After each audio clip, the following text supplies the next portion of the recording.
ಕೋಲಾರಮ್ಮ ನಿಮಗೆ ಏನೋ ಒಂದು ಶಕ್ತಿ ಕೊಟ್ಲು ಅಥವಾ ಏನೋ ಒಂದು ಒಳ್ಳೇದು ಮಾಡಿದ್ಲು ಅಂದರೆ ನೀವು ರಿಸೀವ್ ಮಾಡ್ಕೊಳ್ಳೋದು ಬೇರೆ, ಕೊಡೋದು ಬೇರೆ. ಆದರೆ ಕೊಡೋಕ್ಕೆ ತುಂಬ ಶಕ್ತಿ ಬೇಕಲ್ಲ. ಈ ಕಲ್ಲಿನ ಕೈ ಅರ್ಧ ಕಾಣಿಸ್ತಾ ಇದೆ, ಇಡೀ ಶರೀರ ಕೂದಲಿಂದ ಮುಚ್ಚಿದೆ, ಅದು ಬಗ್ಗಿದೆ ಹೀಗೆ. ಅದೆಷ್ಟು ಆ ಕೂದಲು ಮಡಿಯಾಗಿತ್ತು ಅಂದರೆ ಮಡಿ ಅಂತ ಹೇಳ್ತೀವಲ್ಲ, ಅಷ್ಟು ಅದು ಆ ಡಿವೈನ್ ಅಂತ ಅದು ಚೆನ್ನಾಗಿ ಗೊತ್ತಾಗುತ್ತೆ. ಅದು ನಾರ್ಮಲ್ ಆ ಥರ ಅಲ್ಲ. ಮತ್ತು ಆ ಕೂದಲಿನ ಸಂದಿಲ್ಲಿ ಕಿವಿ ಹತ್ರ ಒಂದು ಜುಮ್ಕಿ ಅದು ಹೀಗೆ ಶೇಕ್ ಆಗ್ತದೆ. ಅದೇ ಕೆಲವೊಂದು ಹೇಳಕ್ಕೆ ಆಗದೆ ಇರ್ಬೋದು, ಬಟ್ ಕೆಲವೊಂದು ಹೇಳುವಂಥದ್ದು ಅಂದರೆ ನಿಮ್ಮ ಬದುಕಿನಲ್ಲಿ ಒಂದು ಸಣ್ಣ ಅಥವಾ ದೊಡ್ಡ ಪಾಸಿಟಿವ್ ಬದಲಾವಣೆ ತಂದಿರುವಂಥದ್ದು. ಆದರೆ ಕೆಲವು ಯಾರ ಎದುರುಗಡೆನೂ ಹೇಳ್ಕೊಳಕ್ಕಾಗಲ್ಲ, ಅದನ್ನು ಹಾಗೇನೆ ಗೌಪ್ಯವಾಗಿಟ್ಟು ಹಾಗೇನೆ ನಾವು ಎಂಡ್ ಆಗಬೇಕು. ಇದಾದ ನಂತರ ಏನು ಅಂದರೆ, ಈಗ ನೀವು ಒಬ್ಬ ರೇಖಿ ಮಾಸ್ಟರ್ ಆಗಿ ಇನ್ನೊಬ್ಬರಿಗೆ ಗೈಡ್ ಮಾಡೋಕ್ಕಿಂತ ಮುಂಚೆ ನಿಮಗೆ ಟೆಸ್ಟ್ ಅಂತ ಒಂದಿರುತ್ತಲ್ವಾ, ಇದರಿಂದ ನನಗೇನು ಅಥವಾ ಜನರಿಗೇನು? ಒಂದು ಟ್ಯಾಬ್ಲೆಟ್ ನೀರು ಮೇಲೆ ಬಂತು. ಆಲ್ರೆಡಿ ನಾನು ಮುಳುಗೋಗಿದ್ದೆ ರೇಖೆಯಲ್ಲಿ. ನಂಗೆ ಗೊತ್ತಾಗಿತ್ತು ಇದು ಖಂಡಿತ ಇದೆ, ಒಂದು ಶಕ್ತಿ ಇದೆ ಅಂತ ನಾನು ಸಂಪೂರ್ಣವಾಗಿ ನಂಬಿಕೆ ಬಂದ್ಬಿಟ್ಟಿತ್ತು. ಅಥವಾ ಕೋಲಾರಮ್ಮ ಯಾಕೆ ನಿಮಗೆ ದರ್ಶನ ಕೊಟ್ಲು ಅನ್ನೋದು ಬೇರೆ. ಆ ಪ್ರಶ್ನೆ ನೀವು ಕೇಳ್ಕೊಂಡಿದ್ರೆ ನಿಮಗೆ ಯಾಕೆ ಇನ್ನೊಬ್ರಿಗೆ ಯಾಕೆ ಬರಲಿಲ್ಲ ಅದು?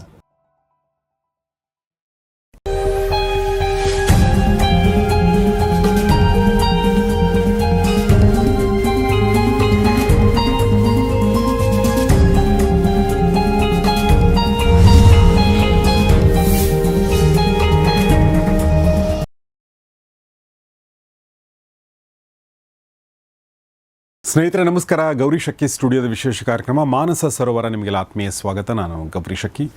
ಮಾನಸ ಸರೋವರ ಕಾರ್ಯಕ್ರಮದಲ್ಲಿ ಇವತ್ತು ನಮ್ಮೊಂದಿಗಿದ್ದಾರೆ ರೇಖಿ ಮಾಸ್ಟರ್ ಆಗಿರುವಂಥ ಡಾಕ್ಟರ್ ಸುರೇಖಾ ಕೆ ಅವರು. ಬನ್ನಿ ಅವ್ರನ್ನ ಸ್ವಾಗತಿಸೋಣ. Madam, welcome to the show. ನಮಸ್ತೆ. ಡಾಕ್ಟರ್ ಸುರೇಖಾ ಅವ್ರ ಜೊತೆಗೆ ನಾನು ಮಾತಾಡೋಕ್ಕಿಂತ ಮುಂಚೆ ಒಂದಷ್ಟು ವಿಚಾರಗಳನ್ನ ಅವ್ರ ಬಗ್ಗೆ ಹೇಳಬೇಕು. ಆ ವಿಚಾರಗಳನ್ನ ಹೇಳಿದ ನಂತರ ನನ್ನ ಮನಸ್ಸಲ್ಲಿ ಬರುವಂಥ ಪ್ರಶ್ನೆಗಳು, ನಿಮ್ಮ ಮನಸ್ಸಲ್ಲಿ ಬರುವಂಥ ಪ್ರಶ್ನೆಗಳು ನಾನು ಕೇಳ್ಕೊಂಡು ಹೋಗ್ಬೋದು ಅನಿಸುತ್ತೆ. ಡಾಕ್ಟರ್ ಸುರೇಖಾ ಅವರು ಮೂಲತಃ ಅರಸೀಕೆರೆಯವರು, ಹಾಸನ ಜಿಲ್ಲೆ ಅರಸೀಕೆರೆಯವರು. ಸಾಹಿತ್ಯದಲ್ಲಿ ಆಸಕ್ತಿ ಇದ್ದಂಥವ್ರು, ವೈದೇಹಿ ಸಾಹಿತ್ಯದ ಬಗ್ಗೆ PhD ಮಾಡಿದಂಥವ್ರು, KS ಪರೀಕ್ಷೆ ಉತ್ತೀರ್ಣರಾದಂಥವ್ರು. ಆದರೆ ಅವರಿಗೆ ಈ ಅಧ್ಯಾತ್ಮದ ಬಗ್ಗೆ ಒಂದು ಸೆಳೆತ ಇತ್ತು.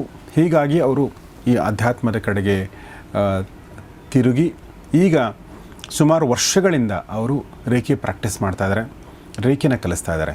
ಈ ಒಂದು ರೇಖಿ ಜರ್ನಿಯಲ್ಲಿ ಅವರು ಸುಮಾರು 22 ವರ್ಷಗಳ ಒಂದು ಸುದೀರ್ಘ ಪಯಣ. ಈ ರೇಖಿ ಜರ್ನಿಯಲ್ಲಿ ಸುಮಾರು 10,000ಕ್ಕೂ ಹೆಚ್ಚು ವಿದ್ಯಾರ್ಥಿಗಳಿಗೆ ಟೀಚ್ ಮಾಡಿದ್ದಾರೆ. ಅದು ರಾಜ್ಯದ ವಿದ್ಯಾರ್ಥಿಗಳು, ಬೇರೆ ರಾಜ್ಯಗಳ ವಿದ್ಯಾರ್ಥಿಗಳು ಮತ್ತು ಬೇರೆ ದೇಶಗಳ ವಿದ್ಯಾರ್ಥಿಗಳು ಕೂಡ ಸೇರಿಕೊಂಡಿದ್ದಾರೆ. ಅವರು ಶುರು ಮಾಡಿರುವಂಥದ್ದು ತಮ್ಮ ಒಂದು ಅದಮ್ಯ ರೇಖಿ ಸೆಂಟರ್. ಈ ಒಂದು ಸೆಂಟರ್ ಮೂಲಕ ಅವರು ಟ್ರೆಡಿಷ್ನಲ್ ರೇಖಿ ಕಲಿಸುವಂಥದ್ದು, ಕರುಣಾ ರೇಖಿ, ರಾಜಕ್ರಿಯಾ ರೇಖಿ, ಏಂಜಲ್ಸ್ ಮತ್ತು ದೇವಾಸ್ ಥೆರಪಿ, ಕ್ರಿಸ್ಟಲ್ ರೇಖಿ, ಹೀಗೆ ಹಲವಾರು ಆಧ್ಯಾತ್ಮಿಕ ವಿಜ್ಞಾನಗಳನ್ನು ಅವರು ಬೋಧಿಸ್ತಾ ಇದ್ದಾರೆ. ಆ ಮೂಲಕ ಅವರು ಜನರ ಬದುಕಿಗೆ ಒಂದಷ್ಟು ಸಾಂತ್ವನ ಹೇಳುವಂಥ, ಪರಿಹಾರ ನೀಡುವಂಥ ಕೆಲಸವನ್ನು ಮಾಡ್ತಾ ಇದ್ದಾರೆ ಅಂತ ನನಗನ್ಸುತ್ತೆ. ಅವರ ಸಾಧನೆಗೆ ಒಂದು ಪ್ರಶಸ್ತಿ ಕೂಡ ಸಂದಿದೆ. 2025ನೇ ವರ್ಷದಲ್ಲಿ ಅವರಿಗೆ ಆಂಧ್ರ ಪ್ರದೇಶದ ಪೊಟ್ಲೂರಿ ಹರಿಕೃಷ್ಣರ ನೇತೃತ್ವದಲ್ಲಿ ಆಧ್ಯಾತ್ಮಶ್ರೀ ಪ್ರಶಸ್ತಿಯನ್ನು ನೀಡಿ ಗೌರವಿಸಲಾಗಿದೆ. ಹೀಗೆ ಸಾಕಷ್ಟು ಕೆಲಸಗಳನ್ನ ಮಾಡಿರುವಂಥ ಡಾಕ್ಟರ್ ಸುರೇಖಾ ಅವರು ನಮ್ಮೊಂದಿಗಿದ್ದಾರೆ. ಅವ್ರ ಜೊತೆಗೆ ನಾನು ಇವತ್ತು ಮಾತಾಡ್ತಾ ಹೋಗ್ತೀನಿ. ಸೊ ಮೊದಲನೇ ಪ್ರಶ್ನೆ ಮೇಡಮ್, ಮೊದಲನೇದಾಗಿ ಸ್ವಾಗತ ನಮ್ಮ ಸ್ಟುಡಿಯೋ ಬಂದಿರೋದಕ್ಕೆ. Very happy to receive you. ಖುಷಿ ಆಗ್ತದೆ ನಿಮ್ಮ ಜೊತೆಗಿರೋದು. ನಾನು ಈ ಇಂಟರ್ವ್ಯೂ ಶುರು ಮಾಡೋಕ್ಕಿಂತ ಮುಂಚೆ ಸಾಕಷ್ಟು ಹೊತ್ತು ಮಾತಾಡಿದೆ. ಯೂಶ್ವಲಿ ಒಂದು 10 ನಿಮಿಷ 15 ನಿಮಿಷ ಮಾತಾಡಿದ ಮೇಲೆ ನಾವು ಇಂಟರ್ವ್ಯೂ ಶುರು ಮಾಡ್ತೀವಿ. ಬಟ್ ಮೇಡಮ್ ಜೊತೆ ಬಹುಶಃ ಒಂದು 2 ತಾಸು ಮುಂಚೆನೇ 1 ತಾಸು ಮಾತಾಡಿದೆ, ಈಗ 1 ತಾಸು ಮಾತಾಡಿದೆ ಅನಿಸುತ್ತೆ ನಾನು. ಯಾಕೆಂದರೆ ಮಾತಾಡಬೇಕು ಅನಿಸುತ್ತೆ ಕೆಲವೊಂದು ಸಲ.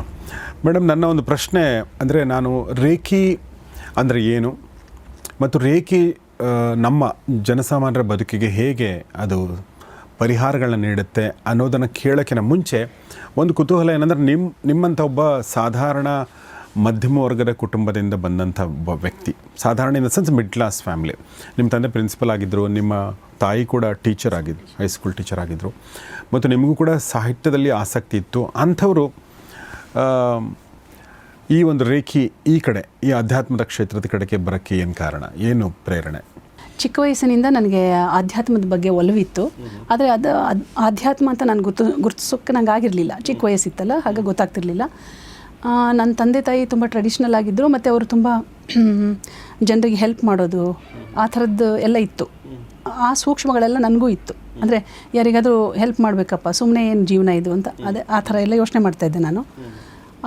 ಇದರಲ್ಲಿ ಮತ್ತು ನಾನು ಇಂಟ್ಯೂಷನ್ಸ್ ಎಲ್ಲ ತುಂಬ ಬರ್ತಿತ್ತು ನನಗೆ. ನಮ್ಮ ತಾಯಿಗೆ ಸ್ವಲ್ಪ ಆ ಥರ ಇಂಟ್ಯೂಷನ್ಸು ಜಾಸ್ತಿ, ಬಹುಶಃ ಅವರಿಂದ ಬಂದಿರ್ಬೋದು ಅಂತ ಅಂದ್ಕೊಳ್ತೀನಿ ನಾನು. ಇಂಟ್ಯೂಷನ್ ಅಂದರೆ ಅಂತಃಪ್ರಜ್ಞೆ ಅಂತೀವಿ ನಾವು, ಅಥವಾ ಮುಂದೆ ಆಗೋದು ಗೊತ್ತಾಗೋದು. ಹಾಂ, ಮುಂದೆ ಆಗೋದು ಗೊತ್ತಾಗೋದು. ಆ ಥರದ್ದು ನಿಮಗೆ ಬರ್ತಿತ್ತು? ಹೌದು, ಬರ್ತಾಯಿತ್ತು. ಉದಾಹರಣೆಗೆ ನಾನು ಮಹಾರಾಣಿಸಲ್ಲಿ BA ಮಾಡಿದ್ದು. ಅಲ್ಲಿ ಸೇರಿಕೊಂಡಾಗ ಒಂದು ಸರಿ ಸೌತ್ ಝೋನ್ ಕಾಂಪಿಟೇಷನ್ಸ್ ಇತ್ತು. ಅವಾಗ ನಾನು ಹಾಡ್ತಾ ಇದ್ದೆ, ಸಂಗೀತ ಕೂಡ ಕಲ್ತಿದ್ದೆ ನಾನು. ಭಾವಗೀತೆಯಲ್ಲಿ ನನಗೆ ಫಸ್ಟ್ ಪ್ಲೇಸ್ ಬಂತು. ಮತ್ತು ಹಾಸ್ಟೆಲ್ಗೆ ಹೋದೆ. ರೂಮಲ್ಲಿರುವಾಗ ಒಂದು ಪಿಕ್ಚರೈಸ್ ಆಯಿತು. ಅದು ಹಾಗೆ ಇಂಟ್ಯೂಷನ್ಸ್ ಬರುವಾಗ ಕೆಲವು ಸರಿ ಥಾಟ್ ಫಾರ್ಮಲ್ಲಿ ಬರುತ್ತೆ, ಕೆಲವು ಸರಿ ಅದು ಪಿಕ್ಚರೈಸ್ ಆಗುತ್ತೆ. ಆ ಥರ ಬಂತು. ಏನಂದರೆ ನನ್ನ ಯಾವ ಸೆಕ್ಷನ್ ಇತ್ತಲ್ಲ ಕಾಲೇಜಲ್ಲಿ, ಆ ಸೆಕ್ಷನ್ ಎದುರುಗಡೆ ನಿಂತಿರುವಾಗ ಯಾರೋ ಒಬ್ಬರು ರಂಜಿನಿ ಅನ್ನೋ ಹುಡುಗಿ, ರಂಜಿನಿ ಅಂತಲೂ ಹೆಸರು ಬಂತು, ರಂಜಿನಿ ಅನ್ನೋ ಹುಡುಗಿ ಬಂದುಬಿಟ್ಟು ಕೈ ಕುಲ್ಕಿ ಕಂಗ್ರಾಟ್ಸ್ ಅಂತ ಹೇಳ್ತಾರೆ ಅಂತ. ಅದು ಹಾಗೆ ಬಂದು ಪಾಸ್ ಆಗುತ್ತೆ. ಅದು ಅದ್ರ ಬಗ್ಗೆ ಅಷ್ಟು ಸೀರಿಯಸ್ ಆಗೂ ನಾವು ತಲೆ ಕೆಡಿಸ್ಕೊಂಡಿರಲ್ಲ, ಬಂದು ಹೋಗಿರುತ್ತದು. ನೆಕ್ಸ್ಟ್ ಡೇ ನಾನು ಬರುವಾಗ ಸೇಮ್ ಹಾಗೇ ಆಯಿತು. ಹಿಂದಿನ ದಿನ ಏನು ಅನಿಸಿತ್ತೋ, ಏನು ಕಾಣಿಸಿತ್ತೋ ಸೇಮ್ ಅದೇ ಥರ ಬಂದು ಆ ಹುಡುಗಿ ವಿಶ್ ಮಾಡಿದ್ಲು. ಆ ಹುಡುಗಿ ಹೆಸರು ರಂಜಿನಿ ಅಂತ. ಈ ಥರದ್ದು ತುಂಬ ಆಗ್ತಾಯಿತ್ತು ನನಗೆ. ಒಂದು ಕಡೆ ಈ ಥರ ಎಕ್ಸ್ಪೀರಿಯೆನ್ಸ್ ಆಗ್ತಾಯಿತ್ತು. BA ಮಾಡಿದ ಮೇಲೆ ನಾನು MAಗೆ ಮಾನಸ ಗಂಗೋತ್ರಿಲಿ ಸೇರಿಕೊಂಡೆ. ಇದ್ರ ಬಗ್ಗೆ ನಿಮ್ಮ ಇದು ಅಂತಃಪ್ರಜ್ಞೆ ಅಂತ ಹೇಳಿದ್ರಲ್ಲ, ಇದ್ರ ಬಗ್ಗೆ ಒಂದು ಪ್ರಶ್ನೆ ಕೇಳಬೇಕು ಅನ್ಕೊಂಡೆ. ಓಕೆ. ಈಗ ನೋಡಿ, ಈಗ ಆ ರಂಜಿನಿ ಅನ್ನೊಂದು ಹುಡುಗಿ ಬಂದು ನಿಮಗೆ ವಿಶ್ ಮಾಡಿದ್ಲು ಅಂತ ಮಾಡ್ತಾಳೆ ಅಂತ ಅನಿಸಿದ್ದು, ಆಮೇಲೆ ಅದು ಆಗಿದ್ದು, ಇದರಲ್ಲಿ ಏನು ವಿಶೇಷತೆ ಇಲ್ವಲ್ಲ? ಅಂದರೆ ಈ ಇನ್ಸಿಡೆಂಟ್ ಅಂದರೆ ಅಂತಃಪ್ರಜ್ಞೆ ಅಂತಂದರೆ ಏನಾದರೂ ತುಂಬ ವಿಶೇಷವಾದ ಹೇಳುವಂಥದ್ದು ಅಂತ ನಾವು ಅನ್ಕೋತೀವಿ. ಬಟ್ ಇದರಲ್ಲಿ ಅಂಥ ವಿಶೇಷತೆ ಏನಿಲ್ಲ, ನಿಮಗೆ ಯಾರು ಬೇಕಾದರೂ ವಿಶ್ ಮಾಡ್ಬೋದು ಅಲ್ವಾ? ರಂಜಿನಿ ಅನ್ನೋ ಹೆಸರು ಬಂತಲ್ಲ ನನಗೆ, ನಂಗೆ ಪರಿಚಯನೇ ಇಲ್ಲ. ಅದು ಯಾಕೆ ಅಂತ, ಅದು ಯಾಕೆ ಬಂತು ಅಂತ? ಅದೇ ಮುಂದೆ ಆಗೋದು ಗೊತ್ತಾಗುತ್ತೆ. ಮೊದಲೇ ಇಂಟ್ಯೂಷನ್ಸ್ ಅಲ್ಲಿ ಮುಂದೆ ಆಗೋದು ಗೊತ್ತಾಗ್ತಾ ಇರುತ್ತೆ. ಅಲ್ಲ, ಮುಂದೆ ಆಗೋದು ಎಲ್ಲವೂ ಗೊತ್ತಾಗಲ್ಲ, ಕೆಲವೊಂದು ಮಾತ್ರ ಗೊತ್ತಾಗುತ್ತೆ. ಕೆಲವು ಗೊತ್ತಾಗುತ್ತೆ. ಯಾವುದು ವಿಶೇಷ ಇದ್ರೆ ಗೊತ್ತಾಗುತ್ತಾ, ಅಥವಾ ವಿಶೇಷ ಅಂತ ವಿಶೇಷ ಅಲ್ಲ ಆದರೂ ಗೊತ್ತಾಗುತ್ತಾ? ಅಂತ ವಿಶೇಷ ಅಲ್ಲ ಅನ್ನೋದು ಗೊತ್ತಾಗುತ್ತೆ. ಹಾಂ, ಆಮೇಲೆ ನಾನು ಈ ಪಾತಿಗೆ ಬಂದಮೇಲೆ ನಂಗೆ ಅದ್ರ ಬಗ್ಗೆ ಸ್ಪಷ್ಟತೆ ಇದೆ. ಬೇಕು ಅಂದಾಗ ನಾವೇ ಆನ್ ಮಾಡ್ಕೊಂಡು ನೋಡ್ಕೋಬೋದು. ಹಾಗೆ ಹೌದಾ? ಆ ಥರ. ಓಕೆ. ಆ ಥರ ಎಲ್ಲ ನಡೆಯುತ್ತೆ. ಆದರೆ 100 ಕ್ವಶನ್ಸಲ್ಲಿ 100 ಅಂತ ಹೇಳಿದ್ರೆ ನಾನು ಇಲ್ಲ ಅಂತ ಹೇಳ್ತೀನಿ. ಓಕೆ. ಎಲ್ಲಿವರೆಗೂ ಅಂತ ಹೇಳಿದ್ರೆ ಬಹುಶಃ ಒಂದು 80%ವರೆಗೂ ಹೇಳ್ಬೋದು. ಆ ಥರ. ಓಕೆ. 80% ಗೊತ್ತಾಗೋದು ಕೂಡ ಒಂದು ಮಿರಾಕಲ್ ಆ್ಯಕ್ಚುಲಿ ಹೇಳ್ಬೇಕಂದ್ರೆ. ಬಟ್ ಅದ್ರ ಬಗ್ಗೆ ನಾವು ಆಮೇಲೆ ಮಾತಾಡ್ಬೋದು. ಅಷ್ಟು ಕೆಪಾಸಿಟಿ ಇದೆ ಮನುಷ್ಯನಿಗೆ. ಹೌದಾ? ಮನುಷ್ಯನ ವಿಸ್ತಾರಕ್ಕೆ ಅಷ್ಟೆಲ್ಲ ಇದೆ ಕೆಪಾಸಿಟಿ. ನಾವು ಬಳಸ್ಕೋಬೇಕಷ್ಟೆ. ಈಗ ನನಗೆ ಆಸಕ್ತಿ ಇತ್ತು, ನಾನು ಡೀಪಾಗಿ ಹೋದೆ, ಆಯ್ತದು. ಅದೇ ಥರ ಬೇರೆ ವ್ಯಕ್ತಿನೂ ಕೂಡ ಅಷ್ಟೇ ಡೀಪಾಗಿ ಹೋದರೆ ಖಂಡಿತ ಸಾಧ್ಯ. ನೀವು ನಿಮ್ಮ ಜರ್ನಿ ಹೇಳ್ತಾ ಇದ್ರಿ. ಸೊ ನೀವು ಮಾನಸ ಗಂಗೋತ್ರಿನಲ್ಲಿ BA ಓದ್ತಾ ಇದ್ರಿ, ಅದಾದಮೇಲೆ ಮಾನಸ ಗಂಗೋತ್ರಿಲಿ MA ಮಾಡ್ತಾ ಇದ್ದೆ. MAಯಲ್ಲಿ ನನಗೆ ತುಂಬ ವೈಚಾರಿಕತೆಯ ಹಿನ್ನೆಲೆಯಲ್ಲಿ ಇರುವಂಥ ಪ್ರೊಫೆಸರ್ಸು ನನಗೆ ಪರಿಚಯ ಆದರು. ಅದರಲ್ಲಿ ಡಾಕ್ಟರ್ ವಿಜಯ ದಬ್ಬೆ ಮತ್ತು ಕಾಳೇಗೌಡ ನಾಗವಾರ, ಆಮೇಲೆ GH ನಾಯ್ಕ್, ಈ ಥರದವರು ತುಂಬ ಒಳ್ಳೆ ಪ್ರೊಫೆಸರ್ಸು, ತುಂಬ ಸೂಕ್ಷ್ಮಮತಿಗಳವರು. ವಿಜಯ ದಬ್ಬೆಯವ್ರ ಜೊತೆ ಸಮತಾ ವೇದಿಕೆಗೆ ಸೇರಿಕೊಂಡೆ ನಾನು. ಆ ಟೈಮಲ್ಲಿ ಸಮತಾ ವೇದಿಕೆ ಅಂತಂದರೆ ಅದು ಫೆಮಿನಿಸ್ಟ್ ಬ್ಯಾಕ್ಗ್ರೌಂಡಲ್ಲಿ ಹೆಣ್ಣು ಗಂಡಿನ ಅಸಮಾನತೆಯನ್ನು ಹೊಡೆದೋಡಿಸುವಂಥ ಒಂದು ಸಂಸ್ಥೆ ಅದು. ಆ ಥರದ್ದು ಅದು ಹೊಸದಾಗಿ ಶುರುವಾಗಿದ್ದು. ಡಾಕ್ಟರ್ ವಿಜಯ ದಬ್ಬೆನೇ ಅದಕ್ಕೆ ಫೌಂಡರು. ಅದರಲ್ಲಿ ನಾನು MA ಮಾಡ್ತಾ ಇದ್ದೆ. ಅವಾಗ ನನಗೂ ಆಸಕ್ತಿ ಇತ್ತು, ನಾನು ಸೇರಿಕೊಂಡೆ. ಅದ್ರ ಜೊತೆಗೆ ಅಲ್ಲಿ ನಡೆಯುವಂಥ ಹಲವಾರು ಟಾಕ್ಸ್ಗೆಲ್ಲ ನಾವು ಹೋಗ್ತಾ ಇದ್ವಿ. ಅವರ ವಿಚಾರಗಳೆಲ್ಲ ನಮ್ಮ ತಲೆಯಲ್ಲಿ ರಿವೈಸ್ ಆಗ್ತಾನೇ ಇತ್ತು. ಹಾಗಾಗಿ ನನಗೆ ಇದೆಲ್ಲ ಏನು ಇಂಟ್ಯೂಷನ್ಸ್ ಎಲ್ಲ ಬರ್ತಿತ್ತು, ಅದ್ರ ಕಡೆ ಗಮನ ಕಮ್ಮಿ ಆಯಿತು. ಬರ್ತಿರ್ಲಿಲ್ಲ, ಸ್ಟಾಪ್ ಆಗಿತ್ತು ಅಂತ ಹೇಳಲ್ಲ, ಆ ಕಡೆ ಗಮನ ಕಮ್ಮಿ ಆಯಿತು. ಗೊತ್ತದು. ಬಟ್ ಅಲ್ಲಿ ಏನು ಹೇಳ್ತಾ ಇದ್ರು ಅಂದರೆ ಟಾಕ್ಸ್ ಅಂತ ಹೇಳಿದ್ರಲ್ಲ ನೀವು, ಇದಕ್ಕೆ ವಿರುದ್ಧವಾದದಲ್ಲಿತ್ತ? ಹೌದು, ದೇವರು ಅವರು ನಂಬ್ತಿರ್ಲಿಲ್ಲ, ಯಾರು ದೇವರಿದ್ದಾನೆ ಅಂತ ನಂಬ್ತಿರ್ಲಿಲ್ಲ. ಆ ಥರ ಈ ಥರ ಅಸ್ತಿತ್ವನೇ ಇದೆ ಅಂತ ಅವರು ನಂಬೋದೇ ಇಲ್ಲ. ಅಧ್ಯಾತ್ಮದ ಬಗ್ಗೆ ಅವರಿಗೆ ಒಲವಿರಲಿಲ್ಲ, ಅಥವಾ ಅದ್ರ ಬಗ್ಗೆ ಅರಿವಿರಲಿಲ್ಲ. ಅರಿವಂತಲ್ಲ, ಅದರ ಆಪೋಸಿಟ್ ಹೋದ, ಅದರ ವಿರುದ್ಧ ದಿಕ್ಕೆಲ್ಲ ಹೋದವರು ಅವರು. ಹಾಗಾಗಿ ನನಗೆ ತುಂಬ ಆಪೋಸಿಟ್ಟೇ ಇದು. ಒಳಗಡೆ ಒಂದು ನಡೀತಾ ಇತ್ತು, ಹೊರಗಡೆ ಅದನ್ನು ಕೇಳಿಸ್ಕೊಳ್ತಾ ಇದ್ದೆ. ಸಹಜವಾಗಿ ಅವರ ಮಾತುಗಳನ್ನು ಕೇಳುವಾಗ ಹೌದು ಅದು ಸತ್ಯ ಅಂತಲೇ ಅನಿಸ್ತಾ ಇತ್ತು ನನಗೆ.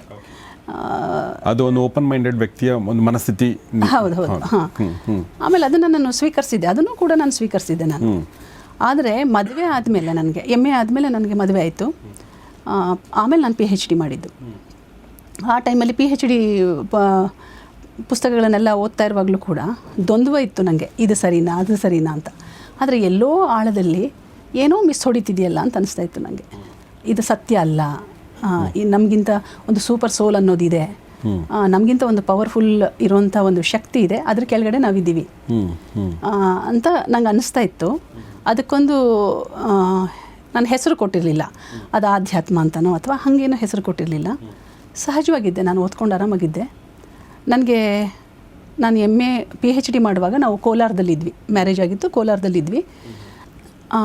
ನನಗೆ ಈ ಕಡೆ ಆಂತರ್ಯದಲ್ಲಿ ಈ ಇಂಟ್ಯೂಷನ್ಸು ಈ ಥರದ್ದೆಲ್ಲ ಇತ್ತು, ಆ ಸೂಕ್ಷ್ಮಗಳು ನಡೀತಾ ಇತ್ತು. ಹೊರಗಡೆಯಿಂದ ಈ ವಿಚಾರಗಳು ನನ್ನನ್ನು ಕಾಡ್ತಾ ಇತ್ತು. ಆ ದ್ವಂದ್ವದಲ್ಲಿದ್ದೆ ನಾನು. ಆದರೆ ಅದಕ್ಕೆ ಸಂಪೂರ್ಣವಾಗಿ ನಾನು ಆಧ್ಯಾತ್ಮದ ಪಾತಿಗೆ ಬರೋಕ್ಕೆ ಒಂದು ಇನ್ಸಿಡೆಂಟು ಕಾರಣ ಆಯಿತು. ಅದು ಯಾವುದು ಅಂತ ಹೇಳಿದರೆ, ಕೋಲಾರದಲ್ಲಿದ್ದಾಗ ನನಗೆ ಅಲ್ಲಿ ಒಂದು ಶಕ್ತಿ ದೇವತೆ ಇದೆ, ಕೋಲಾರಮ್ಮ ಅಂತ ಹೇಳಿ. ನಾನು ಸಹಜವಾಗಿ ಅದನ್ನು ಪ್ರೇ ಮಾಡಬೇಕು. ಈಗ ನಮ್ಮ ಮನೇಲೆಲ್ಲ ತುಂಬ ಟ್ರೆಡಿಷ್ನಲ್ ಇರೋದ್ರಿಂದ ಟೆಂಪಲ್ಲಿಗೆ ಕರ್ಕೊಂಡು ಹೋಗುವಾಗ ನಾನು ನಮಸ್ಕಾರ ಮಾಡಿ ಬರ್ತಾಯಿದ್ದೆ, ಹಾಗೇನು ವಿರೋಧಿಸ್ತಿರಲಿಲ್ಲ. ಆದರೆ ಅದು ಇದೆಯಾ ಇಲ್ವಾ ಅನ್ನೋದ್ರ, ಅಂದರೆ ಆ ಶಕ್ತಿಗಳು ಇದೆಯಾ, ಸುಮ್ಮನೆ ನಾವು ಹಾಗೆ ಅಂದ್ಕೊಂಡಿದ್ದೀವ, ನಮ್ಮ ಭಯಕ್ಕೆ ಏನಾದರೂ ಹಾಗೆ ನಾವು ಒಂದು ಆಕೃತಿನ ಮಾಡ್ಕೊಂಡ್ಬಿಟ್ಟು ಪೂಜಿಸ್ತಿದ್ದೀವ ಅಂತ ಎಲ್ಲ ದ್ವಂದ್ವ ಇತ್ತಲ್ಲ, ಆ ದ್ವಂದ್ವ ನಾನು ಒಳಗಡೆ ಇತ್ತಷ್ಟೇ. ಸುಮ್ಮನೆ ನಮಸ್ಕಾರ ಮಾಡ್ತಾಯಿದ್ದೆ. ಹಾಗೆಯೇ ನಾನು ಕೋಲಾರದಲ್ಲಿ ಇದ್ದಾಗಲೂ ಕೂಡ ನಾನು ಸಂಜೆ ಟೈಮು ವಾಕಿಂಗ್ ಹೋದಾಗ ಆ ಟೆಂಪಲಿಗೆ ಹೋಗ್ತಾಯಿದ್ವಿ. ಆ್ಯಕ್ಚುಲಿ ನಾನು ಆ ಟೆಂಪಲಿಗೆ ಹೋಗಿದ್ದ ಕಾರಣ ಏನು ಅಂತ ಹೇಳಿದ್ರೆ, ಅಲ್ಲಿ ವಿಶಾಲವಾದ ಪ್ರಾಂಗಣ ಇದೆ, ಅಲ್ಲಿ ಕಲ್ಲು ಬೆಂಚಿತ್ತು, ಅಲ್ಲಿ ಕೂತ್ಕೊಂಡು ಬರ್ತಾಯಿದ್ವಿ ನಾವು ಸಂಜೆ, ನೀವು ಮತ್ತು ನನ್ನ ಹಸ್ಬೆಂಡ್. ನಾವಿಬ್ಬರು ಹೋಗಿ ವಾಕ್ ಮಾಡಿಕೊಂಡು ಅಲ್ಲಿ ಒಂದು ಅರ್ಧ ಗಂಟೆ ಕೂತ್ಕೊಂಡು ಬರ್ತಾಯಿದ್ವಿ. ಅದು ನನಗೆ ಅಲ್ಲಿ ಹೋದಾಗೆಲ್ಲ ಒಂಥರ ವೈಬ್ರೇಟ್ ಆಗ್ತಿತ್ತು, ಪಾಸಿಟಿವ್ ವೈಬ್ರೇಷನ್ನು, ಏನೋ ಬೇರೆ ಥರ ಎಕ್ಸ್ಪೀರಿಯೆನ್ಸ್ ಆಗ್ತಿತ್ತು. ಬರ್ತಾ ಬರ್ತಾ ಅದು ಜಾಸ್ತಿ ಆಗ್ತಾ ಹೋಯಿತು. ಆಮೇಲೆ ಆ ದೇವಿ ರೂಪ ಕೂಡ ನನಗೆ ತುಂಬ ಅಟ್ರ್ಯಾಕ್ಟ್ ಮಾಡ್ತು. ಪ್ರತಿದಿನ ಹೋಗೋದು, ವಾಕ್ ಮಾಡಿ ಹೋಗೋದು, ಆ ದೇವಿನ ದರ್ಶನ ಮಾಡೋದು ಬರೋದು, ಇದು ರೂಢಿಯಾಗಿತ್ತು. ಆದರೆ ಅಲ್ಲಿ ಮಂಗಳವಾರ ಮತ್ತು ಶುಕ್ರವಾರ ಅಲ್ಲಿ ತುಂಬ ಕ್ರೌಡ್ ಇರುತ್ತೆ, ನಾವು ಒಳಗಡೆ ಹೋಗ್ಲಿಕ್ಕಾಗಲ್ಲ. ಒಂದು ಸರಿ ಹೋದಾಗ ನನಗೆ ಅದೆಷ್ಟು ಅಟ್ಯಾಚ್ಮೆಂಟ್ ಬಂದುಬಿಟ್ಟಿತ್ತು ನನಗೆ ಅಂದರೆ, ಆ ದೇವಿನ ನೋಡ್ದಲ್ಲೇ ವಾಪಸ್ ಹೋಗೋಕ್ಕಾಗ್ತಿರ್ಲಿಲ್ಲ ನನಗೆ. ಒಂದು ಸರಿ ಆದರೂ ಬಗ್ಗಿ ನೋಡಬೇಕು ಅಂತ ಅನಿಸ್ತಿತ್ತು. ಅವತ್ತು ತುಂಬ ಬಗ್ಗಿ ನೋಡಿ ಪ್ರಯತ್ನ ಪಟ್ಟೆ, ಕಾಣಿಸ್ಲಿಲ್ಲ, ಕ್ರೌಡಲ್ಲಿ ಮರೆಯಾಗಿತ್ತು, ಕಾಣಿಸ್ಲಿಲ್ಲ. ಮತ್ತು ನಾನು ಅಡುಗೆ ಮಾಡಿರಲಿಲ್ಲ, ಅದಕ್ಕೆ ಮನೆಗೆ ಹೋಗೋಣ ಅಂತ ಹೇಳಿ ವಾಪಸ್ ಬಂದ್ವಿ. ಹೆಣ್ಮಕ್ಳ ಆ ರೆಸ್ಪಾನ್ಸಿಬಿಲಿಟಿ ಕೂಡ ನೆನಪಿರುತ್ತೆ, ಸಂಜೆ ಹೋಗಿ ಮನೆಗೆ ಅಡುಗೆ ಮಾಡಬೇಕು ಅಂತ ಕೂಡ. ಹೌದೌದು. ಮತ್ತೆ ಬಂದುಬಿಟ್ವಿ, ಅದು ಮರ್ತುಬಿಟ್ಟೆ ನಾನು ಆ ಘಟನೆ. ಒಂದು 2 ಡೇಸು ನಾನು ಅಲ್ಲಿಗೆ ಹೋಗ್ಲಿಕ್ಕೆ ಆಗಲಿಲ್ಲ, ಬೇರೆನೋ ಕೆಲಸ ಬಂತು. ನೆಕ್ಸ್ಟ್ ಫ್ರೈಡೇ ಬಂತು. ಆ ದಿನ ನಾನು ಮಾಮೂಲಿ ದೀಪ ಹಚ್ಚಿರ್ತಿದ್ದೆ, ಹಚ್ಚಲೇಬೇಕಲ್ಲ ನಾವು ದೇವರಿಗೆ. ದೀಪ ಹಚ್ಚೋ ರೂಢಿ ಇತ್ತು, ನಂಬಿಕೆ ಅಷ್ಟಿರಲಿಲ್ಲ ನನಗೆ. ಈಗ ಹೇಗಂತಂದರೆ, ಈಗ ಮನೆಯೆಲ್ಲ ನಾವು ಮನೆಯೆಲ್ಲ ಹೇಗೆ ನೀಟಾಗಿಡ್ತೀವೋ ಹಾಗೆ ದೇವ್ರ ಮನೆ ಒಂದು ನೀಟಾಗಿಡೋದು, ಒಂದು ದೀಪ ಹಚ್ಚೋ ಪದ್ಧತಿ ಇತ್ತು. ಆಮೇಲೆ ಅದು ಒಂಥರ, ಈಗ ನೋಡಿ, ನನಗೋಸ್ಕರ ಇಲ್ಲ ಅಂತಂದ್ರು ನನ್ನ ತಾಯಿ ತಂದೆ, ನನ್ನ ಅತ್ತೆ ಮಾವ, ಅವರಿಗೋಸ್ಕರನಾದ್ರೂ ಮಾಡಬೇಕಲ್ಲ ನಾವು. ಜೊತೆಗೆ ಅದೊಂದು ಕಳೆ ಕೂಡ, ಅದು ನಿಜ. ಒಂದು ಕಳೆ, ನನಗೆ ಇಷ್ಟ, ದೀಪ ಹಚ್ಚೋದು ತುಂಬ ಇಷ್ಟ ನನಗೆ.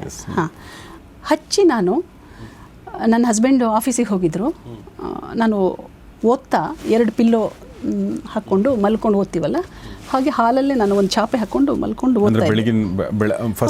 10:30 ಆಗಿತ್ತು.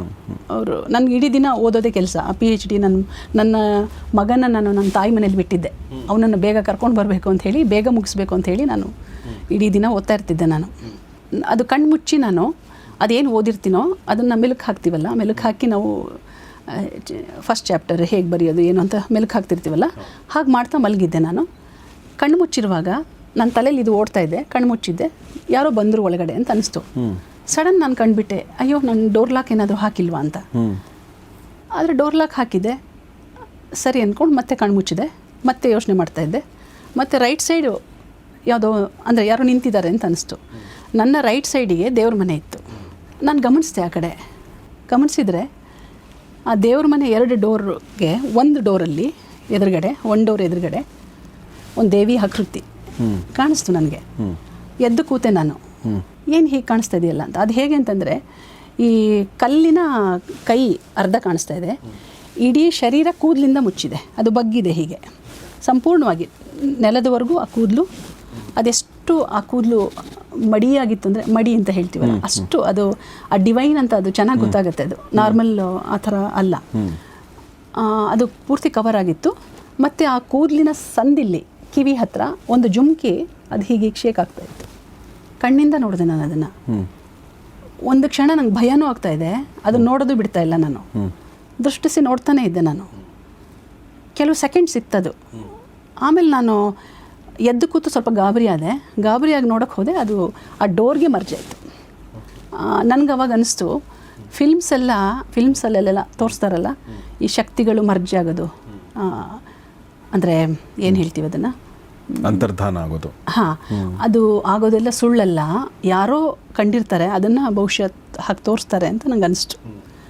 ಹಾಗಾಯಿತು. ಆದರೆ ನನಗೆ ಅದು ಕೋಲಾರಮ್ಮ ಅಂತ ಗೊತ್ತಿಲ್ಲ. ಆ್ಯಕ್ಚುಲಿ ಅದು ಕೋಲಾರಮ್ಮನೇ, ಅದು ಕೋಲಾರಮ್ಮ ಅಂತ ಗೊತ್ತಿಲ್ಲ. ಆಮೇಲೆ ಗೊತ್ತಾಗಿದ್ದು ನನಗೆ ಇನ್ನೊಬ್ಬರಿಂದ. ಹಾಗೇ ಗೈಡೆನ್ಸ್ ಬರುತ್ತೆ ನಮಗೆ ಕಾಣಿಸಿದ ಮೇಲೆ. ನಮಗೆ ಅದು ಯಾರು ಅಂತ ಗೊತ್ತಾಗಲಿಲ್ಲ ಅಂದರೆ ಅವ್ರು ತೋರಿಸ್ಕೊಡ್ತಾರೆ ನಾವು ಯಾರು ಅಂತ. ಈಗಂತೂ ಕಾಮನ್ ಅದು. ಅರ್ಥ ಆಗಲಿಲ್ಲ ನನಗೆ. ಈಗ ಯಾವುದಾದ್ರೂ ಶಕ್ತಿಗಳು ಕಾಣಿಸಿದ್ರೆ ನಮಗೆ, ಅದು ನಮ್ಗೆ ಗೊತ್ತಾಗಲಿಲ್ಲ ಅಂತ ಅಂದ್ಕೊಳ್ಳಿ, ಬೇರೆ ಬೇರೆ ರೂಪದ್ದು ಕಾಣಿಸುತ್ತೆ, ನಮ್ಗೆ ಗೊತ್ತಾಗಲ್ಲ ಅದು. ಆಗ ಅವುಗಳು ನಮ್ಮನ್ನು ಗೈಡ್ ಮಾಡ್ತವೆ. ಅಂದರೆ ನಾನು ಯಾರು ಅಂತ ಬೇರೆಯವ್ರ ಬಾಯಲ್ಲೋ ಅಥವಾ ಇನ್ನೆಲ್ಲೋ ನಮಗೆ ಗೊತ್ತಾಗೋ ಹಾಗೆ ಮಾಡ್ತಾರೆ. ಇದು ಯಾರ ಮೂಲಕ ಗೊತ್ತಾಯ್ತು? ಹಾಂ, ಮುಂದ್ಗಡೆ ಮನೆಯೊಬ್ಬರು ಲಾಯರ್ ಇದ್ದರು. ಅವರ ಆಂಟಿ ನಾನು ತುಂಬ ಕ್ಲೋಸ್ ಇದ್ರು ನನಗೆ. ಅವ್ರಿಗೆ ಹೋಗಿ ನಾನು ಹೇಳ್ಕೊಂಡೆ. ಗಾಬರಿ ಆಯಿತು ನನಗೆ ಸ್ವಲ್ಪ. ಹಾಂ, ತಕ್ಷಣ ಹೋದೆ ನಾನು ಆಚೆ. ಒಳಗಡೆ ಹೋಗಲೇ ಇಲ್ಲ ನಾನು. ಸ್ವಲ್ಪ ಗಾಬರಿ ಆಯಿತು. ಆಚೆ ಹೋಗಿ ಅವ್ರ ಹತ್ರ ಹೇಳಿದೆ, ಆಂಟಿ ಹೀಗಾಯಿತು ಅಂತ ಹೇಳಿ. ಆಗ ಅವರು, ಅಯ್ಯೋ ಅದು ಕೋಲಾರಮ್ಮ, ಆ ರೂಪ ಅಂದರೆ ಅದು ಹಾಗೆ ಕಾಣಿಸೋದೇ ಹಾಗೆ, ಸಂಜೆ ಹೋಗಿ ಪೂಜೆ ಮಾಡಿಸ್ಕೊಂಬನ್ನಿ, ತುಂಬ ಒಳ್ಳೆಯದು ಅಂತ ಹೇಳಿದ್ರು ಅವರು. ಆಮೇಲೆ ಅದು ಹೇಳಿದರು. ಮತ್ತು ನಾನು ಟೆಂಪಲಿಗೆ ಹೋದೆ. ಅಂದರೆ ತುಂಬ ಸಹಜವಾಗಿ ಹೇಳಿದರು. ಓಕೆ. ಬಹುಶಃ ಅವರು ಅಂದರೆ ಆ ಬಗ್ಗೆ ಅರಿವಿತ್ತೋ ಏನೋ, ಯಾರಿಗಾದ್ರೂ ಕಾಣಿಸಿದ್ದಿರ್ಬೋದು ಅಥವಾ ಏನೂ ಗೊತ್ತಿಲ್ಲ, ಅದು ಯಾಕೆ ಹಾಗೆ ಹೇಳಿದ್ರು ಗೊತ್ತಿಲ್ಲ. ಆಮೇಲೆ ಸಂಜೆ ಹೋಗಿ ಪೂಜೆ ಮಾಡಿಸ್ಕೊಂಡು ಬಂದ್ವಿ. ಆಮೇಲೆ ನನಗೆ ತುಂಬ ಕ್ಲೋಸ್ ಆಗೋಕ್ಕೆ ಶುರು ಆಯ್ತು ಅದು, ಆ ಶಕ್ತಿ. ನನ್ನ ಜೀವನದಲ್ಲಿ ತುಂಬ ಘಟನೆಗಳು ನಡೆದಿದೆ ಅದಾದಮೇಲೆ. ಕೆಲವೆಲ್ಲ ಹೇಳ್ಕೊಳ್ಳೋಕ್ಕೆ ಕಷ್ಟ, ಅಂದರೆ ಬೇಡ ಅನಿಸುತ್ತೆ. ಇಲ್ಲಿ ತನಕ ನಂಗೆ ಅರ್ಥ ಆಗ್ತಾ ಬಂತು. ಅಂದರೆ ಒಂದು ಮಧ್ಯಮ ವರ್ಗದ ಕುಟುಂಬದಿಂದ ಬಂದಂಥ ಒಬ್ಬ ಹುಡುಗಿ, ಒಂದು ಆಮೇಲೆ ಒಬ್ಬ ಯುವತಿ, ಒಂದು MA ಓದ್ತಿರ್ಬೇಕಾದ್ರೆ, ಆಮೇಲೆ ನಮಗೆ ಎಂಥ ಪ್ರೊಫೆಸರ್ಗಳಿರ್ತಾರೆ ನಿಮ್ಗೆ ಗೊತ್ತು. ನಾನು ಕೂಡ ಲಿಟ್ರೇಚರ್ ಓದಿದ್ದೇನೆ. ನಮಗೆ ಅಂದರೆ ಈ ಥರದ್ದು ವೈಚಾರಿಕತೆ ಬೋಧಿಸುವಂಥ ಪ್ರೊಫೆಸರ್ಗಳು ಜಾಸ್ತಿ ಇರ್ತಾರೆ. ಅದ್ರ ಒಳಗಡೆ ಇರುವಂಥ ಈ ಆಧ್ಯಾತ್ಮದ ಸೆಳೆತ, ಅದಾದಮೇಲೆ ನಿಮ್ಮಲ್ಲಿರುವಂಥ ಗೊಂದಲ ಮತ್ತು ಆ ಗೊಂದಲಕ್ಕೆ ತೆರೆಯುವಂಥ ಈ ಒಂದು ಘಟನೆ. ಸೊ ಇಲ್ಲಿಗೆ ಒಂದು ಸರ್ಕಲ್ ಪೂರ್ತಿ ಆದಂಗೆ ಆಯಿತು. ನೀವೇನು ಅನ್ನೋದು ನಿಮ್ಗೆ ತೋರಿಸ್ದಂಗೆ ಆಯಿತು ಅಂತ ನಾನು ಅನ್ಕೋತೀನಿ, ನಿಮ್ಮ ಅನುಭವನ. ಆದರೆ ಇದಾದ ನಂತರ ಏನು ಅಂದರೆ, ಈಗ ನೀವು ಒಬ್ಬ ರೇಖಿ ಮಾಸ್ಟರ್ ಆಗಿ ಇನ್ನೊಬ್ಬರಿಗೆ ಗೈಡ್ ಮಾಡೋಕ್ಕಿಂತ ಮುಂಚೆ ನಿಮಗೆ ಟೆಸ್ಟು ಅಂತ ಒಂದಿರುತ್ತಲ್ವ, ಇದರಿಂದ ನನಗೇನು ಅಥವಾ ಜನರಿಗೇನು ಅನ್ನೋ, ಈ ಶಕ್ತಿಯಿಂದ ಏನು ಉಪಯೋಗ ಅನ್ನೋದೇನೋ ಒಂದು ಬಂದಿರುತ್ತೆ. ಅಥವಾ ಕೋಲಾರಮ್ಮ ಯಾಕೆ ನಿಮಗೆ ದರ್ಶನ ಕೊಟ್ಲು ಅನ್ನೋದು ಬೇರೆ. ಆ ಪ್ರಶ್ನೆ ನೀವು ಕೇಳ್ಕೊಂಡಿದ್ರೆ, ನಿಮಗೆ ಯಾಕೆ ಇನ್ನೊಬ್ರಿಗೆ ಯಾಕೆ ಬರಲಿಲ್ಲ? ಅದು ಹೇಳ್ಕೊಳ್ಳೋಕ್ಕೂ ಕಷ್ಟ. ಕೆಲವು ಅಂದರೆ ಕೆಲವೆಲ್ಲ ಹೇಳ್ಕೊಳ್ಳಬಾರ್ದು. ಅಂದರೆ ನೋಡಿ, ನಾವು ಈ ಜರ್ನಿಲಿ ತುಂಬ ಎಕ್ಸ್ಪೀರಿಯನ್ಸ್ ಮಾಡಿರ್ತೀವಿ. ಈಗ ನಾನು ಹೇಳ್ತಿರೋದು ಏನೂ ಅಲ್ಲ, ಮೇಲ್ಗಡೆದು ಅಷ್ಟೇ. ಆದರೆ ಕೆಲವು ಯಾರ ಎದುರುಗಡೆನೂ ಹೇಳ್ಕೊಳಕ್ಕಾಗಲ್ಲ. ಅದನ್ನು ಹಾಗೇನೆ ಗೌಪ್ಯವಾಗಿಟ್ಟು ಹಾಗೇನೆ ನಾವು ಎಂಡ್ ಆಗಬೇಕು. ಅದೇ ಕೆಲವೊಂದು ಹೇಳಕ್ಕೆ ಆಗದೆ ಇರ್ಬೋದು. ಬಟ್ ಕೆಲವೊಂದು ಹೇಳುವಂಥದ್ದು ಅಂದರೆ ನಿಮ್ಮ ಬದುಕಿನಲ್ಲಿ ಒಂದು ಸಣ್ಣ ಅಥವಾ ದೊಡ್ಡ ಪಾಸಿಟಿವ್ ಬದಲಾವಣೆ ತಂದಿರುವಂಥದ್ದು. ಓಕೆ, ಈ ಶಕ್ತಿ. ಓಕೆ, ಸೊ ಆ ಥರದ್ದು ಏನಾದರೂ ಆಗಿದೆಯಾ ನಿಮ್ಮ ಸಂಕಷ್ಟದ? ಈಗ ಯೂಶ್ವಲಿ ನಾವು ದೇವರು ಅಂದರೆ ಏನು ಹೇಳಿ ನಮಗೆ, ನಮ್ಮ ಪಾಲಿಗೆ ಅಂದರೆ ಕರುಣಾಮಯಿ. ಓಕೆ, ಸಂಕಷ್ಟಗಳಿದ್ದಾಗ ನಾವು ಆತನ ಕೇಳಿದರೆ ಆತ ನಮಗೆ ಅಥವಾ ಆಕೆ ನಮಗೆ ಪರಿಹಾರ ಕೊಡ್ತಾನೆ ಅನ್ನೋದೇ ನಮ್ಮ ನಂಬಿಕೆ. ಆ ಥರದ್ದು ಅಂದರೆ ದರ್ಶನ ಆದಮೇಲೆ ಈ ಮುಂದಿನ ಭಾಗ ಇದಾಗಿದೆ ನಿಮಗೆ? ಖಂಡಿತ ಆಗಿದೆ. ನನ್ನ 2ನೇ ಮಗ, ಅವನು ಪ್ರಿಮೇಚೂರ್ ಬೇಬಿ. ಆ್ಯಕ್ಚುಲಿ ಇಲ್ಲೇ west of chord road city hospital, ಬ್ಯಾಂಗ್ಳೂರಲ್ಲಿ ಸಿಟಿ ಹಾಸ್ಪಿಟಲಿದ್ದ. ಪ್ರಿಮೇಚೂರ್ ಬೇಬಿ ಆಗಿರೋದ್ರಿಂದ ಅವನಿಗೆ ಇನ್ಕ್ಯುಬೇಟ್ರಲ್ಲಿ ಇಟ್ಟಿದ್ರು 42 ಡೇಸು. ಆಗಲೇ 42 ಡೇಸ್ ಕಳೆದು ಹೋಗಿತ್ತು. ಡಾಕ್ಟರ್ ಬಂದುಬಿಟ್ಟು ಹೇಳಿದ್ರು, ಇನ್ನೂ 1 ಮಂತು ನೀವು ಇಲ್ಲೇ ಇರಬೇಕಾಗತ್ತೆ ಅಂತ ಹೇಳಿದ್ರು. ನನಗೆ ತುಂಬ ಹಿಂಸೆ ಆಗ್ತಾಯಿತ್ತು. ಮಗು ಇನ್ಕ್ಯುಬೇಟ್ರಲ್ಲಿ ಇರುತ್ತೆ, ನಾನು ಮನೆಯಿಂದ ಓಡಾಡಬೇಕು, ಇಡೀ ದಿನ ಅಲ್ಲಿ ಹಾಸ್ಪಿಟಲಲ್ಲಿ ಇರ್ತಾಯಿದ್ದೆ, ಆ ಥರ. ಆಗ ನಾನು ಕೋಲಾರಮ್ಮ ದೇವಿಗೆ ಆಗಲೇ ಕ್ಲೋಸ್ ಆಗಿತ್ತು ನನಗದು. ಆಗಾಗ ಹೆಲ್ಪ್ ಮಾಡೋದು. ಮತ್ತು ಕೋಲಾರದಲ್ಲಿ ಒಂದು ಸರಿ ಕಳ್ತನ ಆಗಿತ್ತು. ನಾನು ಕೋಲಾರಮ್ಮ ನಿಜವಾಗ್ಲೂ ಇದ್ದರೆ ಸಂಜೆ ಒಳಗಡೆ ಎಲ್ಲ ರಿಟರ್ನ್ ಬರಬೇಕು, ಏನೇನು ಕಳ್ತನ ಆಗಿದೆಯೋ ಅವ್ರು ಸಿಗಬೇಕು ಅಂತ ಬೇಡ್ಕೊಂಡಿದ್ದೆ ನಾನು.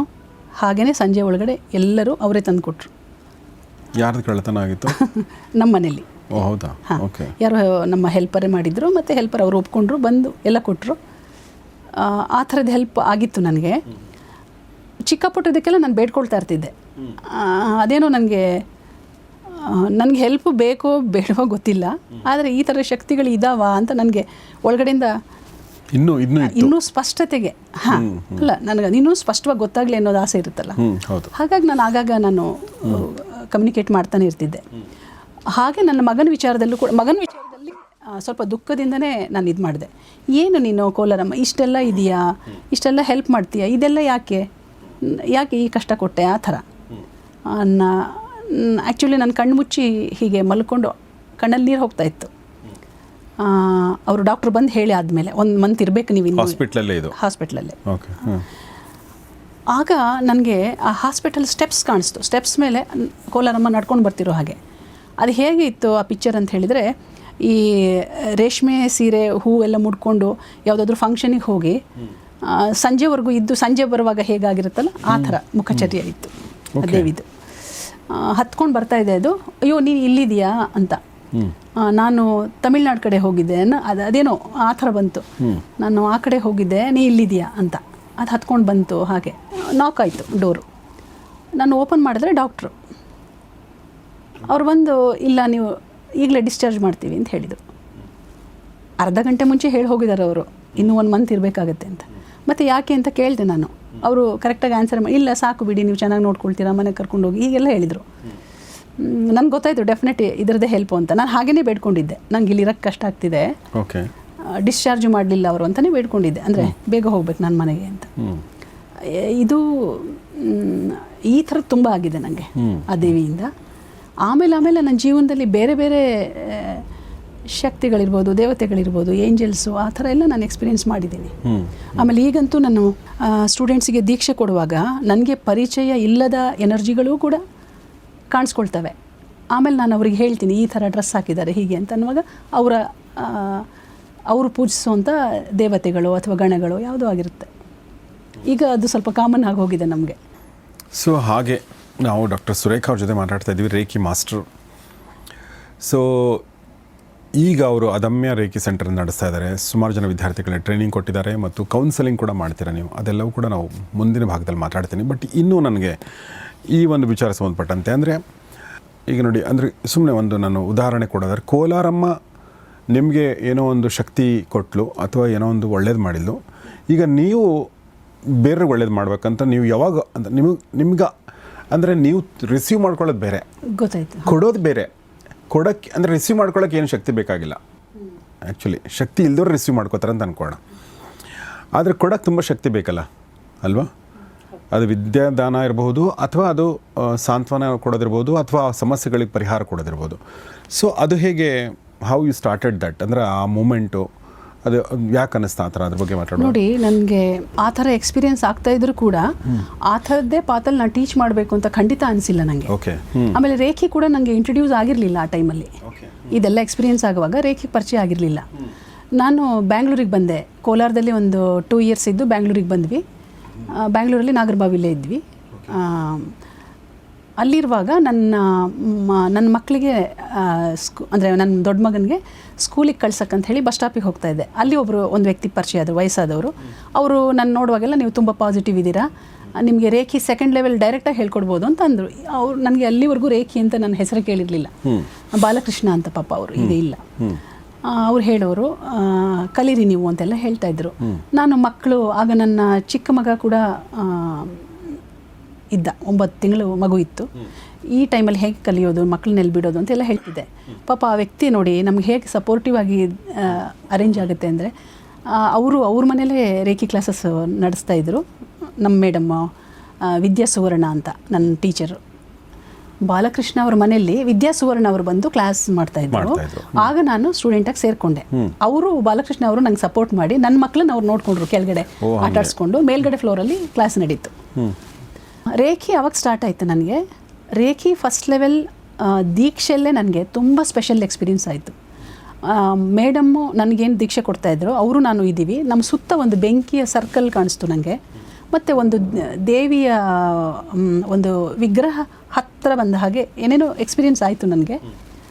ಆಮೇಲೆ ನಾನು 21 ಡೇಸು ಪ್ರಾಕ್ಟೀಸ್ ಮಾಡುವಾಗ ತುಂಬ ಸ್ಪೆಷಲ್ ಆದ ಎಕ್ಸ್ಪೀರಿಯನ್ಸಸ್ ಆಯಿತು. ಅದೆಲ್ಲ ಆದಮೇಲೆ ನಾನು ತುಂಬ ಡೀಪಾಗಿ ಹೋದೆ. ಯಾವತ್ತು ಅವರು ಕ್ಲಾಸ್ ಅನೌನ್ಸ್ ಮಾಡ್ತಾಯಿದ್ರು ಅವತ್ತು ನಾನು ಹಾಜರಾಗಿರ್ತಿದ್ದೆ. ಅಷ್ಟು ನನಗೆ ಇಂಟ್ರೆಸ್ಟ್ ಬಂದುಬಿಡ್ತು. ನಾನು ಏನು ಹುಡುಕ್ತಾ ಇದ್ನಲ್ಲ ಒಳಗಡೆ ಏನೋ ಇದೆ, ಈಗ ಇಂಟ್ಯೂಷನ್ಸ್ ಬರೋದೆಲ್ಲ, ಅದಕ್ಕೆಲ್ಲ ನನಗೆ ಅರ್ಥ ಗೊತ್ತಾಗ್ತಾ ಹೋಯಿತು, ಆ ನಾಲೆಜ್ ಸಿಗ್ತಾ ಹೋಯಿತು, ಯಾಕೆ ಹಿಂಗಾಗುತ್ತೆ ಏನು ಅಂತ. ಹಾಗಾಗಿ ಅವ್ರ ಹತ್ರನೂ ನಾನು ರೇಖಿ ಮಾಡಿದೆ. ರಾಜಕ್ರಿಯ ರೇಖಿ ಶಿವಯೋಗಿಜಿ ಮದನ್ ಬಾವಿ ಅವ್ರ ಹತ್ರ ಕಲಿತೆ, ಮತ್ತು ಏಂಜಲ್ಸ್ ಆ್ಯಂಡ್ ದೇವಾಸ್ ಥೆರಪಿ ಎರಡನ್ನೂ. ಆಮೇಲೆ ಕರುಣಾರೇಖಿ ಡಾಕ್ಟರ್ ವಂದನಾ ಹೆರೂರ್ ಅಂತ, ವಿದ್ಯಾ ಸುವರ್ಣ ಅವರ ಸಿಸ್ಟರ್ ಅವರು. ಅವರೆಲ್ಲ ತುಂಬ ಒಳ್ಳೆ ಮಾಸ್ಟರ್ಸ್, ರೇಖಿ ಮಾಸ್ಟರ್ಸು. ಅವ್ರ ಹತ್ರ ಎಲ್ಲ ನಾನು ಕಲ್ತಿದ್ದೀನಿ. ಮತ್ತು ಆಸ್ಟ್ರೇಲಿಯನ್ ಒಬ್ಬರು ಪಾಲ್ ಹೋಶ್ ರಾಬರ್ಟ್ ಅಂತ, ಅವ್ರ ಹತ್ರ ಕೂಡ ಕಾಸ್ಮಿಕ್ ಆ್ಯಕ್ಟಿವೇಶನ್ ಮತ್ತು ಲಿವಿಂಗ್ ವಿತ್ ದ ಮಾಸ್ಟರ್ಸ್ ಅಂತ ಕೋರ್ಸ್ ಮಾಡಿದೆ ನಾನು. ಆಮೇಲೆ ನನ್ನ ಜರ್ನಿ ಶುರುವಾಯಿತು. ಬೇರೆ ಬೇರೆ ಎಕ್ಸ್ಪೀರಿಯನ್ಸಸ್ ಆಗಕ್ಕೆ ಶುರುವಾಯಿತು. ಮತ್ತು ರೇಖಿ ಕ್ಲಾಸ್ ಕೂಡ ಸ್ಟಾರ್ಟ್ ಮಾಡಿದೆ. ನಾನು ಓದಿದ್ದು ಲಿಟ್ರೇಚರು, ಡಾಕ್ಟ್ರೇಟ್ ಆಯಿತು ನಂದು ಡಾಕ್ಟ್ರೇಟು, ಮತ್ತು KS ಕೂಡ ಪಾಸ್ ಮಾಡಿದೆ ನಾನು ಸ್ಟಾರ್ಟಿಂಗಲ್ಲಿ ಪ್ರಯತ್ನ ಪಟ್ಟೆ ಜಾಬಿಗೋಸ್ಕರ. ನನಗೆ ಬೇಕಾದ ಯೂನಿವರ್ಸಿಟಿಯಲ್ಲಿ ಜಾಬ್ ಸಿಗಲಿಲ್ಲ, ಬೇರೆ ಸಿಗೋ ಚಾನ್ಸ್ ಇತ್ತು, ನಾನು ಹೋಗಲಿಲ್ಲ. ಯಾಕಂದರೆ ನನ್ನ ಫ್ಯಾಮಿಲಿ, ನನ್ನ ಹಸ್ಬೆಂಡ್ ಕೂಡ ಎಕ್ಸಿಕ್ಯೂಟಿವ್ ಪೋಸ್ಟಲ್ಲಿದ್ದರು, ಸ್ವಲ್ಪ ಕಷ್ಟ ಆಗ್ಬೋದು ಅಂತ ಹೇಳಿ ನಾನು ಬೇರೆ ಕಡೆ ಪ್ರಯತ್ನ ಪಡಲಿಲ್ಲ. ಬೆಂಗಳೂರು, ಮೈಸೂರು ಮತ್ತು ಶಿವಮೊಗ್ಗ ನಾನು ಇಷ್ಟಪಟ್ಟೆ, ಆದರೆ ಅಲ್ಲಿ ಸಿಗಲಿಲ್ಲ ನನಗೆ. ಆ ಥರ ಆಗುವಾಗೆಲ್ಲ ಯಾವಾಗ ನಾನು ಸಂದರ್ಶನಕ್ಕೆ ಹೋದಾಗ ಅಲ್ಲಿ ಜಾಬ್ ಸಿಗಲಿಲ್ವೋ ಆವಾಗ ದುಃಖದಲ್ಲಿರ್ತಿದ್ದೆ ನಾನು ವಾಪಸ್ ಬರುವಾಗ, ಯಾಕೆ ನಂಗೆ ಸಿಗಲಿಲ್ಲ ಅಂತ. ಆ ಟೈಮಲ್ಲೆಲ್ಲ ನನಗೆ ಒಂದು ಒಳಗಡೆಯಿಂದ ಒಂದು ವಾಯ್ಸ್ ಬರೋದು, ಅದು ಜೆಂಟ್ಸ್ ವಾಯ್ಸು, ನಿಂಗೆ ತುಂಬ ಒಳ್ಳೆಯದಾಗತ್ತೆ, ಈ ಪಾತ್ ನಿಂದಲ್ಲ ಅಂತ. ನನಗೆ ಅದು ಬಂದ ತಕ್ಷಣ ಆರಾಮಾಗಿಬಿಡ್ತಾ ಇದ್ದೆ. ಅದು ಏನು ಅಂತಲೂ ಅದ್ರ ಹಿಂದೆ ಹೋಗಲಿಲ್ಲ ನಾನು. ಅಂದರೆ ಏನಿರ್ಬೋದು ಅಂತ, ಏನೋ ತೆರ್ಕೊಳ್ಳುತ್ತೆ ಅದೇ ಬಿಡು ಅಂತ ನಾನೇನು ಅಂದ್ಕೊಂಡೆ. ಇಲ್ಲಿ ಜಾಬ್ ಸಿಗಲಿಲ್ಲ ಅಂದರೆ ಬೇರೆ ಕಡೆ ಸಿಗುತ್ತೆ ಅಂತ ನನಗೆ ಗೊತ್ತಿಲ್ಲ. ಆ ಥರ ನಾನು ಆ ಟೈಮಲ್ಲಿ ಯೋಚನೆ ಮಾಡಿದ್ದೆ. ಆಮೇಲೆ ನೋಡಿದರೆ ನಾನು ರೇಖಿ ಅಂದರೆ ಕಂಪ್ಲೀಟ್ ಎಲ್ಲ ಆದಮೇಲೆ ನನ್ನ ಟೀಚರೇ ಹೇಳಿದರು, ಯಾರಿಗೋ ಇಬ್ಬರಿಗೆ ಬೇಕಿತ್ತು ರೇಖಿ, ನೀವು ಮಾಡಿ ಕ್ಲಾಸು ಅಂತ ಹೇಳಿದರು. ಅವತ್ತು ಶುರು ಮಾಡಿದವಳು ಇದುವರೆಗೂ ನಿಂತಿಲ್ಲ. ಆಮೇಲೆ ನನಗೆ ಗೊತ್ತಾಯಿತು ಮಧ್ಯದಲ್ಲಿ ನಾನು ಇದಕ್ಕೆ ಚೂಸನ್ ಅಂತ.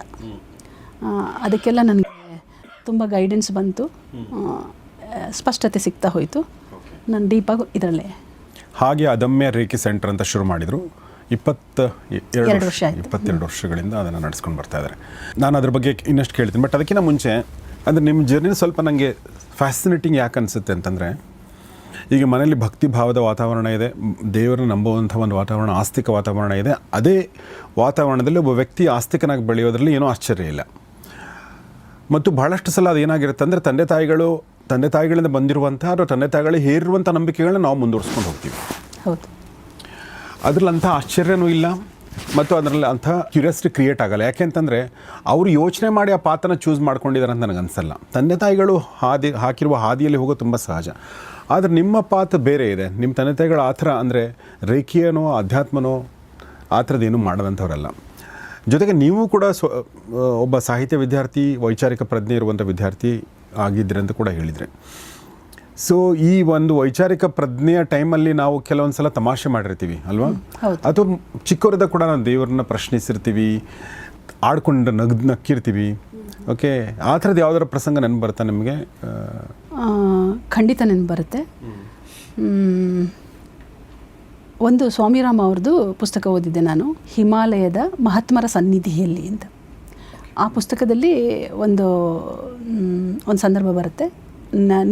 ನೀರು ಒಳಗಡೆ ಅವರಿಗೆ ಒಂದು ಕೈ ಮೇಲೆ ಬಂದು, ಹೆಣ್ಣಿನ ಕೈ, ದೇವಿಯ ಕೈ ಅಂತ ಅಂದ್ಕೊಳ್ಳಿ, ಬಂದು ಅವರಿಗೆ ಅಕ್ಷಯ ಪಾತ್ರೆ ಕೊಡುತ್ತೆ. ಅದು ನಾನು ನಕ್ಬಿಟ್ಟೆ ಆ ಟೈಮಲ್ಲಿ, ಏನಿದು ಏನು ಹೇಳ್ತಾರೆ ಅಂತ. ಅಕ್ಷಯ ಪಾತ್ರೆ ಅಂತೆ, ಅದರಲ್ಲಿ ಹೇಗೆ ಅಂತ ಅದು ಒಂದಿತ್ತು ನನ್ನ ತಲೆಯಲ್ಲಿ. ಬೇರೆ ಎಲ್ಲ ನಂಗೆ ಖುಷಿ ಆಯಿತು ಅವ್ರದ್ದು ಓದಿ. ಆದರೆ ಇದನ್ನು ನಾನು ಜೀರ್ಣಿಸ್ಕೊಳ್ಳೋಕ್ಕಾಗಲಿಲ್ಲ. ನನಗೆ ನಾನು ಒಪ್ಕೊಂಡಿರಲಿಲ್ಲ. ಆದರೆ ನನಗೊಂದು ಇನ್ಸಿಡೆಂಟ್ ಆಯಿತು. ನಾನು ರೇಖಿ ಸೆಕೆಂಡ್ ಲೆವೆಲ್ 21 ಡೇಸ್ ಪ್ರಾಕ್ಟೀಸಲ್ಲಿದ್ದೆ. ಮೈಸೂರು ಹತ್ರ ಬಲ್ಮುರಿ ಚೆಕ್ ಡ್ಯಾಮ್ ಇದೆಯಲ್ಲ, ಅಲ್ಲಿ ಹೋಗಿದ್ವಿ ಪಿಕ್ನಿಕ್ಕಿಗೆ. ನನ್ನ ಬ್ರದರ್ ಫ್ಯಾಮಿಲಿ, ನನ್ನ ಸಿಸ್ಟರ್, ನಾವೆಲ್ಲ ಇದ್ವಿ. ನನಗೆ ತುಂಬ ಭಯಾನಕವಾಗಿ ತಲೆನೋವು ಬರ್ತಾಯಿತ್ತು. ಬಿಸಿಲಲ್ಲಿ ಓಡಾಡಿದ್ದಕ್ಕೂ ಏನೋ ತುಂಬ ತಲೆನೋವು ಬರ್ತಾಯಿತ್ತು.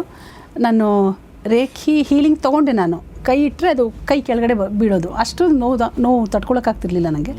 ನನ್ನ ಬ್ರದರ್ ಡಾಕ್ಟ್ರವರು, ಅವ್ರಿಗೆ ಹೇಳಿದೆ ನಾನು ಟ್ಯಾಬ್ಲೆಟ್ ನನಗೆ ಬೇಕು ಅಂತ. ಅದು ಅಲ್ಲೆಲ್ಲ ಜೋಪಡಿಗಳಿದೆ, ಜ್ಯೂಸ್ ಅಂಗಡಿಗಳು, ಸುಮಾರು ನಾನು ಹೇಳ್ತಿರೋದು 25 ವರ್ಷದ ಹಿಂದೆ. ಇಲ್ಲಿ ಯಾವುದೂ ಇಲ್ಲ, ನೀನು ಮೈಸೂರಿಗೆ ಹೋದಾಗ ನಾನು ಕೊಡಿಸ್ತೀನಿ ಅಂತ ಹೇಳಿದರು. ಒಂದು ಕೆಲಸ ಮಾಡು, ತಣ್ಣೀರಲ್ಲಿ ಮುಖ ತೊಳ್ಕೊ, ಕಾಲು ತಣ್ಣೀರಲ್ಲಿ ಬಿಟ್ಕೊ, ಸ್ವಲ್ಪ ಕಮ್ಮಿ ಆಗುತ್ತೆ ಅಂತ ಹೇಳಿದರು. ನಾನು ಹಾಗೆ ಮಾಡ್ಕೊಂಡು ಕೂತಿದ್ದೆ ಬಂಡೆ ಮೇಲೆ. ಅವರೆಲ್ಲ ಸ್ವಿಮ್ ಮಾಡ್ತಾಯಿದ್ರು. ನಾನು ಆಗ ಪ್ರೇ ಮಾಡಿದೆ, ರೇಖಿ ಅಲ್ಲಿ ಹೇಳ್ತಾರಲ್ಲ, ಪ್ರೇ ಮಾಡಿ ನೋಡೋಣ ಸಿಗುತ್ತಾ ನೋಡೋಣ ಅಂತ. ದೇವರೇ, ಯೂನಿವರ್ಸ್ ನನಗೆ ಒಂದು ಪೇಯ್ನ್ ಕಿಲ್ಲರ್ ಬೇಕಪ್ಪ ಅಂತ. ನಿಜವಾಗ್ಲೂ ಅದು ಒಂಥರ ಕರಳಿಂದ ಬೇಡ್ಕೊಂಡೆ, ಅಷ್ಟು ನಂಗೆ ನೋವಿತ್ತು. ನನಗೆ ನೋಡಿ ಅದು ಹೀಲ್ ಆಗಲಿ ಅಂತ ಬೇಡ್ಕೊಂಡಿಲ್ಲ, ಟ್ಯಾಬ್ಲೆಟ್ ಬೇಕು ಅಂತ ಬೇಡ್ಕೊಂಡೆ. ಆ ಟೈಮಲ್ಲಿ ಅಷ್ಟು ಇನ್ನೋಸೆಂಟ್ ಆಗಿರ್ತೀವಲ್ಲ ನಾವು. ನಾನು ಹಾಗೆಯೇ ನೀರು ನೋಡ್ತಾ ಇದ್ದೆ. ನನ್ನ ಬ್ರದರು ನನ್ನ ಎದುರುಗಡೆನೇ ಸ್ವಿಮ್ ಮಾಡ್ತಾಯಿದ್ರು. ಒಂದು ಟ್ಯಾಬ್ಲೆಟ್ ನೀರು ಮೇಲೆ ಬಂತು, ಅದು ಸಿಂಗಲ್ ಟ್ಯಾಬ್ಲೆಟ್. ನನಗೆ ಆಲ್ರೆಡಿ ನಾನು ಮುಳುಗೋಗಿದ್ದೆ ರೇಖೆಯಲ್ಲಿ. ನಂಗೆ ಗೊತ್ತಾಗಿತ್ತು ಇದು ಖಂಡಿತ ಇದೆ, ಒಂದು ಶಕ್ತಿ ಇದೆ ಅಂತ ನಾನು ಸಂಪೂರ್ಣವಾಗಿ ನಂಬಿಕೆ ಬಂದುಬಿಟ್ಟಿತ್ತು. ಎದ್ಬಿಟ್ಟು ನಾನು ನನ್ನ ಬ್ರದರ್ಗೆ ಹೇಳಿದೆ. ಅವರು ನೋಡಿದರು, ನಾನು ನೋಡಿದೆ ಆ ಟ್ಯಾಬ್ಲೆಟ್ನ. ನೋಡು, ನಾನು ಯೂನಿವರ್ಸ್ಗೆ ಪ್ರೇ ಮಾಡಿದ್ದೆ, ನನಗೋಸ್ಕರ ಕಳಿಸಿದೆ ಅಂತ. ನನ್ನ ಬ್ರದರ್ ನನ್ನ ಕಡೆ ನೋಡಿ ಅವ್ರಿಗೆ ನಗು ಬಂತು ತುಂಬ ಡೀಪಾಗಿ. ಅಂದರೆ ಅವರೆಲ್ಲ ಅಷ್ಟು ಡೀಪಾಗಿ ಹೋಗಬೇಡ ಅಂತ, ಅವ್ರದ್ದೇನು ಭಯ ಇತ್ತು ಅಂದರೆ ಎಲ್ಲಿ ಸನ್ಯಾಸತ್ವ ತೊಗೊಂಡ್ರೆ ಕಷ್ಟ ಅಂತ ಹೇಳಿ, ನೀನು ತುಂಬ ಹಚ್ಕೊಂಡಿದೆ ಅಂತ ಬೈಯೋರು ಆಗಾಗ ನಾನು ಏನಾದರೂ ಇನ್ಸಿಡೆಂಟ್ಸ್ ಹೇಳುವಾಗ. ಟ್ಯಾಬ್ಲೆಟ್ ಅದು ನನಗೋಸ್ಕರ ಕಳಿಸಿದೆ ಅನ್ನುವಾಗ ಆಮೇಲೆ ಅವ್ರು ನೋಡಿದರು, ನೋಡಿ ಹಾಂ ಪೇನ್ ಕಿಲ್ಲರ್ ಇದೆ, ಸುಮ್ಮನೆ ಕುಡಿ ಅಂತ ಹೇಳಿದರು. ಅಂದರೆ ಸುಮ್ಮನೆ ತಗೋ ಅಂತ, ಅಂದರೆ ಅದನ್ನೇನು ಸ್ಟೋರಿ ಹೇಳಬೇಡ ಅಂತ, ಯೂನಿವರ್ಸ್ ಕಳಿಸಿದ್ದು ಹಾಗೆಲ್ಲ ಹೇಳಬೇಡ, ಸಿಕ್ತು ಅಲ್ಲಿ ಯಾರೋ ಸ್ವಿಮ್ ಮಾಡ್ತಾ ಇದ್ದಾರೆ, ಅವ್ರ ಜೋಬಲ್ಲಿ ಬಿದ್ದಿರ್ಬೋದು, ಸುಮ್ಮನೆ ತಗೋ ನೀನು ಅಂತ ಹೇಳಿದರು. ಆದರೆ ನನಗೆ ಕಣ್ಣಲ್ಲಿ ನೀರು ಬಂತು. ಅದು ನಂಗೆ ಗೊತ್ತಾಯ್ತು, ಅದು ಹಾಗಾಗುವಾಗ, ಅದು ನಮಗೋಸ್ಕರನೇ ಬಂದಿರುವಾಗ ನಮ್ಮ ಒಳಗಡೆ ಒಂದು ರಿದಮ್ ಇರುತ್ತೆ. ಅದು ಸಿಗೋಕ್ಕೂ ಮತ್ತು ನಮ್ಮ ಒಳಗಡೆ ಆ ರಿದಮ್ಗೂ ಮ್ಯಾಚ್ ಆಗ್ತಿರುತ್ತೆ. ಆ ಥರದ್ದು ಫೀಲ್ ಆಯಿತು ನನಗೆ. ಅದು ನೋಡಿ ಬೇರೆ ಯಾರಾದರೂ ಕಣ್ಣಿಗೆ ಬಿದ್ದಿದ್ರೆ ಅದು ಸಿಂಗಲ್ ಟ್ಯಾಬ್ಲೆಟು ಪೇಯ್ನ್ ಕಿಲ್ಲರ್ ಅಂತ ಗೊತ್ತಾಗ್ತಿರ್ಲಿಲ್ಲ. ಅದು ಡಾಕ್ಟ್ರ್ ಕೈಯಲ್ಲೇ ಸಿಕ್ಕಿದೆ. ಆ ಥರ ಯೂನಿವರ್ಸ್ದು ಅರೇಂಜ್ಮೆಂಟ್ಸ್ ಇರುತ್ತೆ. ಆ ಡಿಸೈನು ನಾವು ಆಮೇಲೆ ನಾನು ಅದು ಮಾತ್ರೆ ತೊಗೊಳ್ಳೋ ಮುಂಚೆನೇ ನನಗೆ ಹೀಲ್ ಆಗಿಬಿಟ್ಟಿತ್ತು ತಲೆನೋವು. ಅಷ್ಟು ನನಗೆ ಅದೊಂಥರ ನನಗೆ ತುಂಬ ಸಂತೋಷ ಆಯಿತು. ನಂಗೆ ಗೊತ್ತಾಯ್ತು ಅದು ನನಗೋಸ್ಕರನೇ ಕ್ರಿಯೇಟ್ ಆಗಿದೆ ಅಂತ. ಆಗ ಅಲ್ಲೇ ನನ್ನ ಕಣ್ಣಲ್ಲಿ ನೀರು ಬಂತು. ಸ್ವಾಮಿ ರಾಮ ಅವರಿಗೆ ನೆನಪು ಮಾಡಿಕೊಂಡು ಸಾರಿ ಕೇಳಿದೆ ನಾನು. ಆಫ್ಟರ್ ಆಲ್ ನನ್ನಂಥವಳಿಗೆ ಹೀಗಾಗುವಾಗ ಅವರು ಹಿಮಾಲಯದಲ್ಲಿ ತಪಸ್ ಮಾಡೋರಿಗೆ ಯಾಕಾಗಲ್ಲ, ಅಷ್ಟು ಹೈ ವೈಬ್ರೇಷನಲ್ಲಿ ಇರ್ತಾರೆ ಅಂಥವ್ರಿಗೆ ಖಂಡಿತ ಸಾಧ್ಯ ಆಗುತ್ತೆ ಅಂತ ನಂಗೆ ಗೊತ್ತಾಯಿತು. ಆಮೇಲೆ ಯಾವತ್ತೂ ಆ ಥರ ಪ್ರಶ್ನೆಗಳನ್ನು ಮಾಡ್ತಿರ್ಲಿಲ್ಲ, ಗಮನಿಸ್ತಾ ಹೋದೆ. ಆದರೆ ನಾನು ಪ್ರತಿ ಸರಿನೂ ನನಗೇನಾದರೂ ಈ ಥರ ಸ್ಪೆಷಲ್ ಆದ ಎಕ್ಸ್ಪೀರಿಯೆನ್ಸ್ ಆಗುವಾಗ ಅದನ್ನು ಹಾಗೆ ತೊಗೊಂಡಿಲ್ಲ, ನಾನು ಟೆಸ್ಟ್ ಮಾಡೇ ತೊಗೊಂಡಿದ್ದೀನಿ. ನಾನು ಕನ್ಫರ್ಮ್ ಮಾಡಿ ಅಂತಲೇ ಎನರ್ಜಿಗಳಿಗೆ ಕೇಳ್ತೀನಿ ನಾನು, ಇನ್ನೊಂದು ಸರಿ ಮಾಡಿ ಅಂತ. ಈಗ ನನಗೆ ಸಾಯಿಬಾಬಾ ಕಾಣಿಸ್ತಾರೆ ಅಂತ ಅಂದ್ಕೊಳ್ಳಿ. ಅವ್ರು ಯಾವ ರೀತಿ ಅಂದರೆ ಯಾವ ಡ್ರೆಸ್ಸಲ್ಲಿ ಬಂದಿರ್ತಾರೆ, ಹೇಗೆ ಕಾಣಿಸ್ತಿರ್ತಾರೆ, ಅದನ್ನು ನೋಡಿ ಆದಮೇಲೆ ನನಗೆ ಸ್ಟೂಡೆಂಟ್ ಕೈಯಲ್ಲಿ ಕನ್ಫರ್ಮ್ ಮಾಡಿಸು ಅಂತ ನಾನು ಅವರಿಗೆ ಹೇಳ್ತೀನಿ. ಸ್ಟೂಡೆಂಟ್ಸ್ ಕನ್ಫರ್ಮ್ ಮಾಡಿಸಿದ್ದಿದೆ, ಸೇಮ್ ಅದೇ ಥರ ಎಕ್ಸ್ಪ್ಲೈನ್ ಮಾಡಿ. ಸ್ಟೂಡೆಂಟ್ ಕೂಡ ಕಾಣುತ್ತಾ ಅದು? ಹಾಂ, ಹೌದು. ತುಂಬ ಜನಕ್ಕೆ ಆ ಕೆಪಾಸಿಟಿ ಇರುತ್ತೆ. ಅಂದರೆ ಯಾರಿಗೆ ಬೇಕಾದ್ರೂ ಕಾಣುತ್ತಾ? ಯಾರಿಗೆ ಬೇಕಿದ್ರೂ ಕಾಣಲ್ಲ, ಆ ಕೆಪಾಸಿಟಿ ಇರಬೇಕು. ಈಗ ನನಗೆ ಈಗ 10 ಜನ ಕ್ಲಾಸಿಗೆ ಬರ್ತಾರೆ ಅಂದರೆ ಒಂದು 6 ಜನಕ್ಕಾದರೂ ಆ ಕೆಪಾಸಿಟಿ ಇರುತ್ತೆ, ನಾನು ನೋಡಿರೋ ಪ್ರಕಾರ. ಆ ಥರ ಸುಮಾರು ಜನ ಇದ್ದಾರೆ. ಹೌದಾ? ಹಾಂ. ಅಂದರೆ ಈಗ ನಮ್ಮ ಈ ಕಣ್ಣುಗಳಿಗೆ ಕಾಣುತ್ತಾ ಅಥವಾ ಕಣ್ಣು ಮುಚ್ಕೊಂಡ್ರೆ ಕಾಣುತ್ತಾ? ಕೆಲವರಿಗೆ ಕಣ್ಣು ಮುಚ್ಕೊಂಡು ಕಾಣುತ್ತೆ, ಕಣ್ಣು ಮುಚ್ಚಿದಾಗ ಕಾಣುತ್ತೆ. ಕೆಲವರಿಗೆ ಥಾಟ್ ಫಾರ್ಮಲ್ಲಿ ಬರುತ್ತೆ, ಕೆಲವರಿಗೆ ಕಣ್ಣಿಗೆ ಕಾಣುತ್ತೆ. ಈಗ ನಿಮ್ಮ ಜೊತೆ ನಾನು ಮಾತಾಡ್ತಾ ಇದ್ದೀನಿ, ಈ ಕಡೆ ನನಗೆ ಏನು ಎನರ್ಜಿ ಇದೆ ಆ ಥರನೂ ಕಾಣಿಸ್ಬೋದು. ಈಗ ಕೋಲಾರಮ್ಮ ಕಾಣಿಸಿದ ನಿಮಗೆ ಕಣ್ಣು ಬಿಟ್ಕೊಂಡಿರುವಾಗ ಅದಂತೂ ಮರಿಲಿಕ್ಕೆ ಸಾಧ್ಯ ನನಗೆ. ಬಟ್ ಅಂದರೆ ಜನಕ್ಕೆ ಬಹುಶಃ ಭಾಳಷ್ಟು ಜನರಿಗೆ ಪ್ರಶ್ನೆ ಬಂದಿರೋದು ಮನಸ್ಸಲ್ಲಿ ಈ ಇನ್ಸಿಡೆಂಟ್ ಹೇಳಿದಾಗ. ಆಮೇಲೆ ಕೆಲವೊಬ್ರು ಬಹುಶಃ ನೀವು ಹೆಂಗೆ ನಕ್ಕಿದ್ರಲ್ಲ ಅದೇ ಥರ ನಗಿರೋ ತುಂಬ ಜನ ನಕ್ಕಿರುವಂಥ ಸಾಧ್ಯತೆ ಇದೆ. ಹೌದೌದು. ಟ್ಯಾಬ್ಲೆಟ್ ಅನ್ನೋದೊಂದು ಸೈಂಟಿಫಿಕ್ ಆಗಿರುವಂಥ ಒಂದು ಫಾರ್ಮುಲಾ ಬೇಸ್ಡ್ ಮತ್ತು ಒಂದು ಮ್ಯಾನುಫ್ಯಾಕ್ಚರ್ ಕಂಪನಿ, ಒಂದು ಫಾರ್ಮಾ ಕಂಪನಿ ಮ್ಯಾನುಫ್ಯಾಕ್ಚರ್ ಮಾಡಿರುವಂಥದ್ದು ಒಂದದು ಅಲ್ವಾ? ಸೊ ರೇಖಿ ಅಂತಂದರೆ ಆ ಶಕ್ತಿ, ಒಂದು ಯೂನಿವರ್ಸ್ ಶಕ್ತಿ. ನಿಮಗೆ ಪೇನ್ ಕಿಲ್ಲರ್ ಕೊಡಿ ಅಂದಾಗ ಪೇನನ್ನು ಕಡಿಮೆ ಮಾಡ್ಬೋದಾಗಿತ್ತು, ಪೇನ್ ಕಿಲ್ಲರೇ ಕೊಡೋದಿದೆಯಲ್ಲ. ನೋಡಿ, ನಾವು ನನಗೆ ಕಡಿಮೆ ಆದ ತಕ್ಷಣ ನಾನು ಅಷ್ಟು ಸೀರಿಯಸ್ ಆಗಿ ತೊಗೊಳ್ತಿರ್ಲಿಲ್ಲ ಅದನ್ನು. ನಾನು ರೇಖಿ ಸೀರಿಯಸ್ ಆಗಿ ತೊಗೊಳೋಕ್ಕೆ ಅದು ಕೂಡ ಕಾರಣ. ಒಂದು ಆ ಟ್ಯಾಬ್ಲೆಟ್ ಸಿಕ್ಕಿದ್ದ ದಿನ ಇದೆಯಲ್ಲ, ಅದು ಯಾವತ್ತಿಗೂ ಮರೀಲಿಲ್ಲ. ನಂಗದು ಇದರಲ್ಲಿ ನಾನು ಡೀಪಾಗಿ ಹೋಗಲೇಬೇಕು ಅನಿಸಿದ ದಿನ ಅದು. ಆ ಥರ ನಾವು ಅಲ್ಲಿ ಹೋಗಬೇಕು ಅಂತ ಅನ್ನುವಾಗ ಆ ಮೂಲಕನೇ ಅವರು ಸೂಚನೆ ಕೊಟ್ಟು ನಮ್ಮನ್ನು ಪುಷ್ ಮಾಡಿರ್ತಾರೆ. ಇಲ್ಲಾಂದರೆ ನಾವು ತುಂಬ ದಪ್ಪ ಚರ್ಮ ಆ ಥರ ಕಾಣಿಸಿದ್ರು ಅಥವಾ ಅಂದರೆ ಆ ಥರ ಹೀಲ್ ಮಾಡಿದರೂ ಕೂಡ ನಮ್ಗೆ ಗೊತ್ತಾಗಲ್ಲ. ಈಗ ನೋಡಿ ನಮ್ಮ ಸ್ವಭಾವಗಳು ಹೇಗಿರುತ್ತೆ ಅಂದರೆ ಹುತ್ತಕ್ಕೆ ಹಾಲು ಹಾಕ್ತೀವಲ್ವ, ಏನಕ್ಕಂದರೆ ನಾಗಪ್ಪನ ಆಶೀರ್ವಾದ ತಗೊಳಕ್ಕೆ ಹುತ್ತಕ್ಕೆ ಹಾಲು ಹಾಕ್ತಿರ್ತೀವಿ ಅಂದ್ಕೊಳ್ಳಿ. ಅಕಸ್ಮಾತ್ ನಾಗಪ್ಪನಿಗೆ ಇಷ್ಟ ಆಗುತ್ತೆ, ಈ ಹೆಣ್ಮಗಳಿಗೆ ನಾನು ಆಶೀರ್ವಾದ ಕೊಡೋಣ ಅಂತ ಹೇಳ್ಬಿಟ್ಟು ಆಚೆ ಬರುತ್ತೆ. ನಾವೇನು ಮಾಡ್ತೀವಿ? ಓಡೋಗ್ಬಿಡ್ತೀವಿ. ಈ ಥರ ನಮ್ಮ ಸ್ಟೇಟ್ಗಳು ನಮಗೆ ಸ್ಪಷ್ಟತೆಯೇ ಇಲ್ಲ. ಈಗ ನನಗೆ ಈ ವಿಚಾರದ ಬಗ್ಗೆ ಯಾರಿಗೆ ಆ ಶಕ್ತಿ ಇರುತ್ತೋ, ಯಾರು ಆ ಥರ ಜರ್ನಿ ಮಾಡಿರ್ತಾರೋ ಅವ್ರಿಗೆ ಅದು ಅರ್ಥ ಆಗಿರುತ್ತೆ. ನಾವು ಜಗತ್ತಲ್ಲಿ ಎಲ್ರಿಗೂ ಅರ್ಥ ಮಾಡಿಸೋಕೆ ಸಾಧ್ಯ ಇಲ್ಲ ಕೆಲವು ವಿಚಾರ. ಏನು ಮಾಡೋಕ್ಕಾಗಲ್ಲ, ನಮ್ಮ ಜರ್ನಿ ನಾವು ಮಾಡಬೇಕಾಗತ್ತೆ. ಹಾಂ, ಓಕೆ. ಬಟ್ ನೀವೇ ಯಾಕೆ ಮೇಡಮ್, ಅಂದರೆ ಡಾಕ್ಟರ್ ಸುರೇಖಾನೇ ಯಾಕೆ ಇದಕ್ಕೆ ಆಯ್ಕೆ ಆಗಿದ್ದು? ಇದಕ್ಕೇನಾದರೂ ಎನಿ ರೀಸನ್ ಇರಬಹುದು. ಈಗ ನನಗೆ ಕರ್ಮ ಸಂಬಂಧದಲ್ಲೂ ನಂಬಿಕೆ ಇದೆ. ಪಾಸ್ಟ್ ಲೈಫಲ್ಲಿ ಏನಾದರೂ ಜರ್ನಿ ಮಾಡಿರ್ಬೋದು. ಆಮೇಲೆ ಈ ಆಗಮ ಕರ್ಮದಲ್ಲಿ ನನಗೆ ಜನರಿಗೆ ಹೆಲ್ಪ್ ಮಾಡಬೇಕು ಅಂತ ತುಂಬ ಇತ್ತು. ನನ್ನ ತಂದೆ ತಾಯಿ, ನನ್ನ ಫ್ಯಾಮಿಲಿ ಸ್ವಲ್ಪ ಹೆಲ್ಪಿಂಗ್ ನೇಚರು ಎಲ್ಲ ಇದೆ. ಬಹುಶಃ ಅದನ್ನು ನೋಡಿ ಯಾರೂ ಅಳಬಾರ್ದು, ನಂಗೆ ಇಷ್ಟ ಆಗ್ತಿರ್ಲಿಲ್ಲ ಯಾರ ಹತ್ರ ಹಾಗೆ. ಏನಾದರೂ ಒಂದು ಹೆಲ್ಪ್ ಆಗ್ಲಪ್ಪ ಇವರಿಗೆ ಅನ್ನೋ ಹಾಗಿರುತ್ತಲ್ವ. ಆಗಮ ಕರ್ಮದಲ್ಲೂ ಆ ಇಂಟೆನ್ಷನ್ಸ್ ಇತ್ತು ನನಗೆ. ಏನು ಆಗಮ ಕರ್ಮ ಅಂದರೆ? ಅಂದರೆ ಈ ಪ್ರೆಸೆಂಟಲ್ಲಿ ನಾವು ಬದುಕ್ತಿದ್ದೀವಲ್ಲ, ಅದನ್ನು ಆಗಮ ಕರ್ಮ ಅಂತ ಹೇಳ್ತೀವಿ.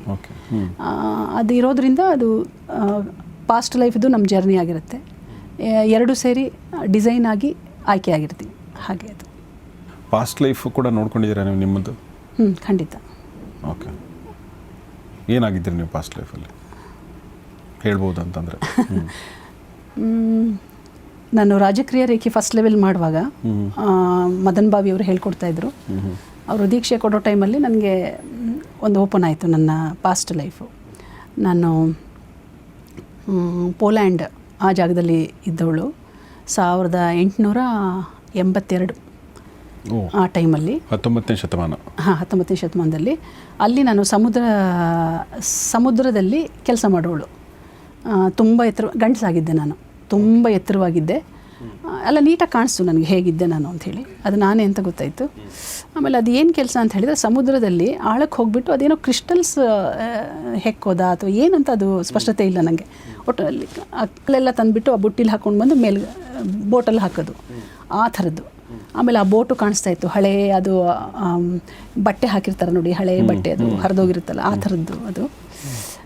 ಆಮೇಲೆ ಅದು ಆ ಸಮುದ್ರದ ದಡದಲ್ಲಿ ಈ ಜಾಪನೀಸು ಸ್ಮೈಲಿಂಗ್ ಬುದ್ಧ ಅಂತ ಹೇಳ್ತಾರಲ್ಲ, ಆ ಥರದ ವ್ಯಕ್ತಿಗಳು ಕೂತಿದ್ದಾರೆ ಅಲ್ಲಿ. ಚೇರ್ಸು ಇದೆ, ಆ ಟೇಬಲ್ಲು ಮರದ್ದು ಯಾವುದೋ ಒಂದು ಹಳೆ ಟೇಬಲ್ಲು, ಹಾಗೆ ಅಲ್ಲಿ ಕೂತಿದ್ದಾರೆ. ಅವರು ನಮಗೆ ಹಣ ಕೊಡೋದು ಈ ಕೆಲಸ ಮಾಡಿದ್ದಕ್ಕೆ.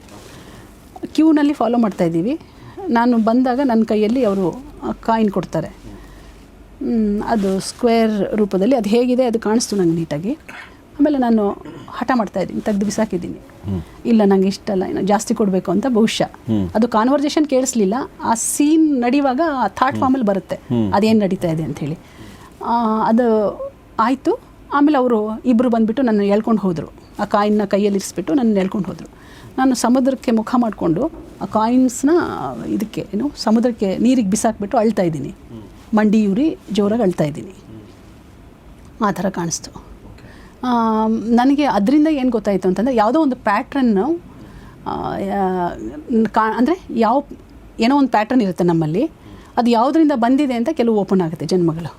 ಅದರಲ್ಲಿ ನನಗೆ ಏನು ಗೊತ್ತಾಯಿತು ಅಂತ ಹೇಳಿದರೆ, ನಾನು ಯಾರ ಅಂಡರಲ್ಲೂ ಕೆಲಸ ಮಾಡೋಕ್ಕೆ ಇಷ್ಟಪಡಲ್ಲ. ಏನೇ ಮಾಡಿದರೂ ನಾನು ಓನಾಗಿ ಮಾಡಬೇಕು, ಆ ಥರ ಸ್ವಭಾವ ನಂಗೆ ತುಂಬ ಇದೆ.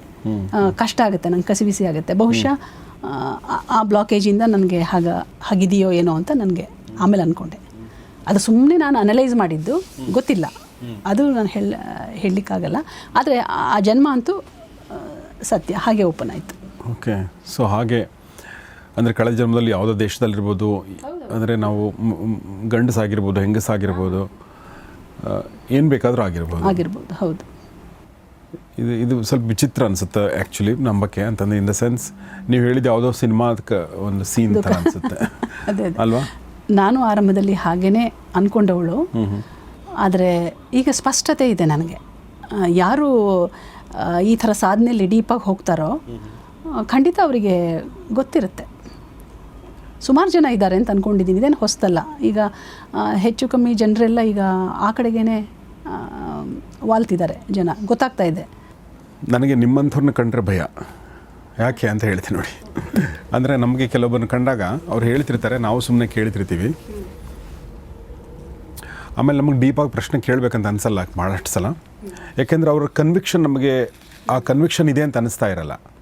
ಬಟ್ ನಿಮ್ಮ ಕನ್ವಿಕ್ಷನ್ ಸ್ವಲ್ಪ ಭಯ ತರಿಸುವಂಥ ಕನ್ವಿಕ್ಷನ್. ಅಂದರೆ ನಿಮ್ಮ ಮಾತು ಕೇಳ್ತಿದ್ರೆ ಇದು ನಿಜ ಅಂತ ನಮಗೆ ಅನಿಸುತ್ತೆ.